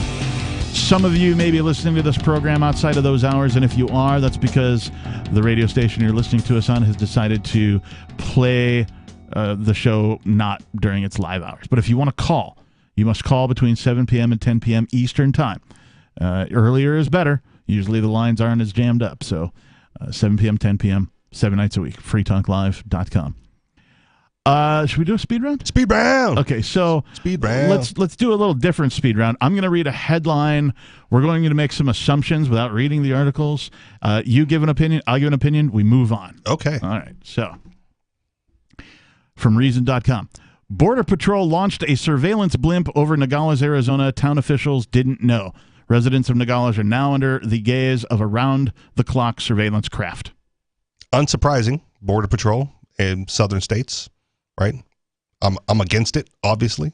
If living here in New Hampshire, if you went outside your house one day and you saw a blimp in the sky pretty darn close to you, would you be concerned about your security? Well, I mean, okay, so it depends, because if I just saw a blimp, for me, that's like the Goodyear blimp around sports games, right? But if I saw, if it was a surveillance blimp, yes, I'd be, be one of those people who were chucking rocks and stuff at it, trying to knock it down. You got the wrist rocket out. Shoot the blimp.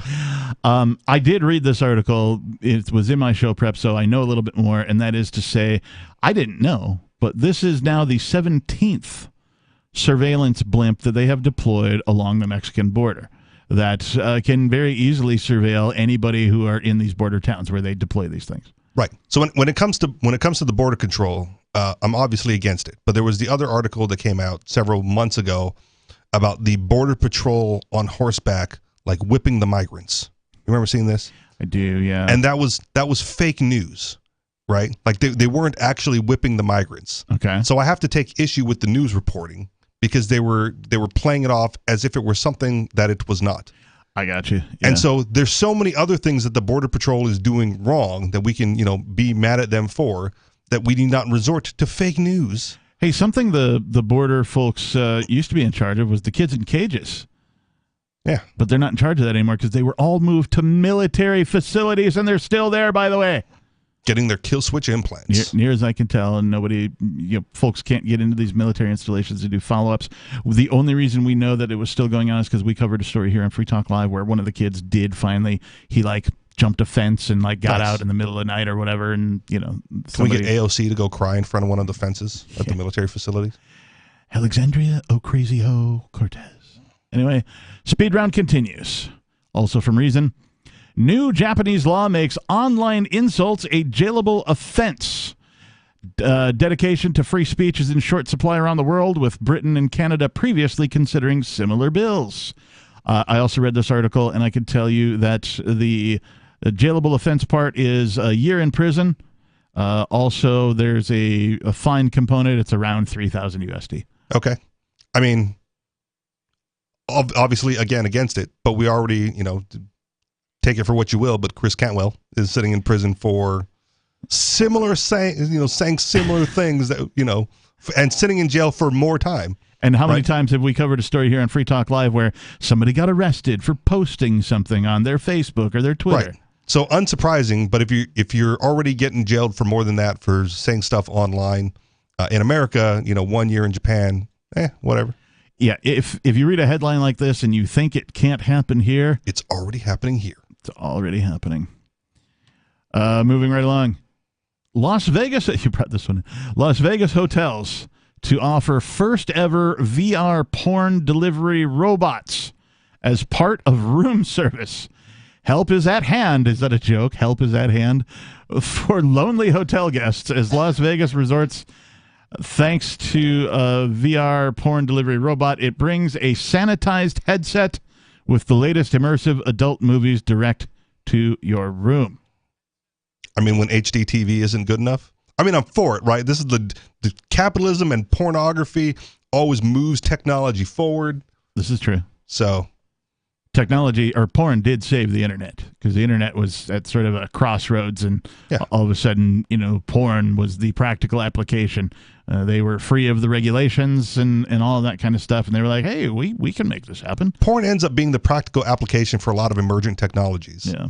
And then it finds practical application elsewhere. And that's an extension of the entertainment industry with respect to technology, because prior to the digital revolution, whenever a new technology, including the digital revolution, whenever a new technology would come out, it would be used by the entertainment industry first. Because whenever something new comes out, it's really expensive. Yeah. And only those people with a bunch of money can afford to use it. And so it went to things like film and TV because they could afford to use these things for special effects and audio and all that fun stuff. And 3D TV kind of, phased out, in and out. Like no one really watches that as often as before. Same with the Laserdisc. Well, yeah. The big DVDs, size of an album. I had Showgirls on Laserdisc. Speaking of almost porn. Yeah, indeed. Wait, was that Demi Moore? Elizabeth Berkley. Oh, that's right. Saved by the Bell chick. All right. Demi Moore was Striptease. Striptease, yes, thank you. That's what I was thinking of. So Las Vegas hotels, first of all, if I want to watch VR porn, I'm going to own my own equipment.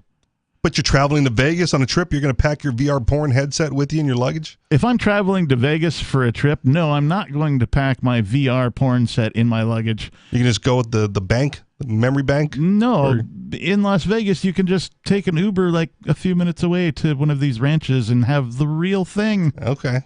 For a price, of course. For a price. You know what I'm saying? Why? Porn is a pacifier. Okay. In my opinion. Right?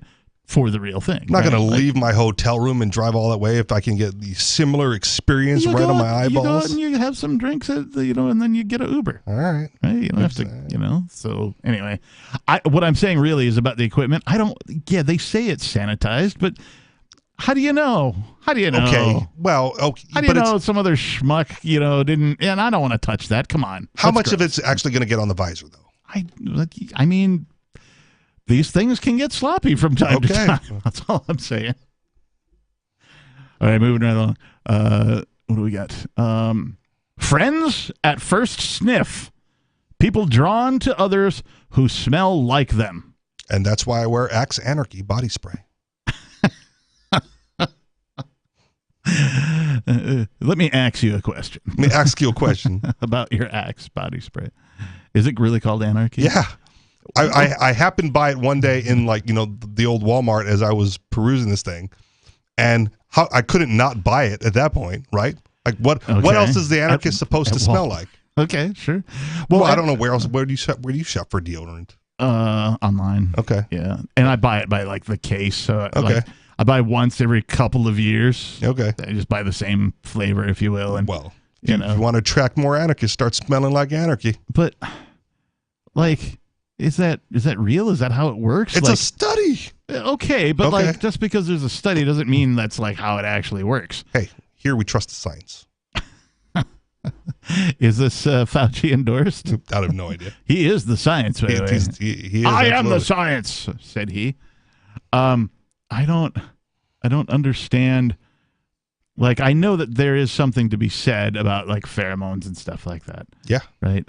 And I know. Oh man, I'm going to share a term with you, and then we're not going to discuss it until we go off the air. Vabbing. Okay. Yes. I know that this occurs frequently. Man and woman get together. Maybe they're dating. Maybe they're married. Whatever. Man goes away on a business trip or off to see his family for whatever. That kind of thing. And so he's gone. And so the lady will go into the dirty clothes hamper and put on the dirty shirt because it smells like him. Yeah. It's right? very soothing. So yeah, right. And I just feel oh, he's here, and that kind of thing. So this happens. It's I can see that there's something to this. I just don't know that it is as the headline says. I still remember the name of the perfume of the girl I had a crush on. Really? Yeah. Huh. Just because. Okay. Haven't smelled it in a while, but man, if someone else were to wear it, that would be very triggering. Final speed round headline. Inflation and a probable recession are eroding America's freedom. Duh. Yeah, I mean, yes, of course it is. Inflation, I wouldn't even say probable. Thank you, politicians. I think inevitable recession are eroding America's freedom. We're out of time. Thank you, Richie Rich. Thank you to our callers tonight. Thank you to the internet. And to all of our listeners, of course. If you missed any part of our program, get the archives over at freetalklive.com. Thanks and peace.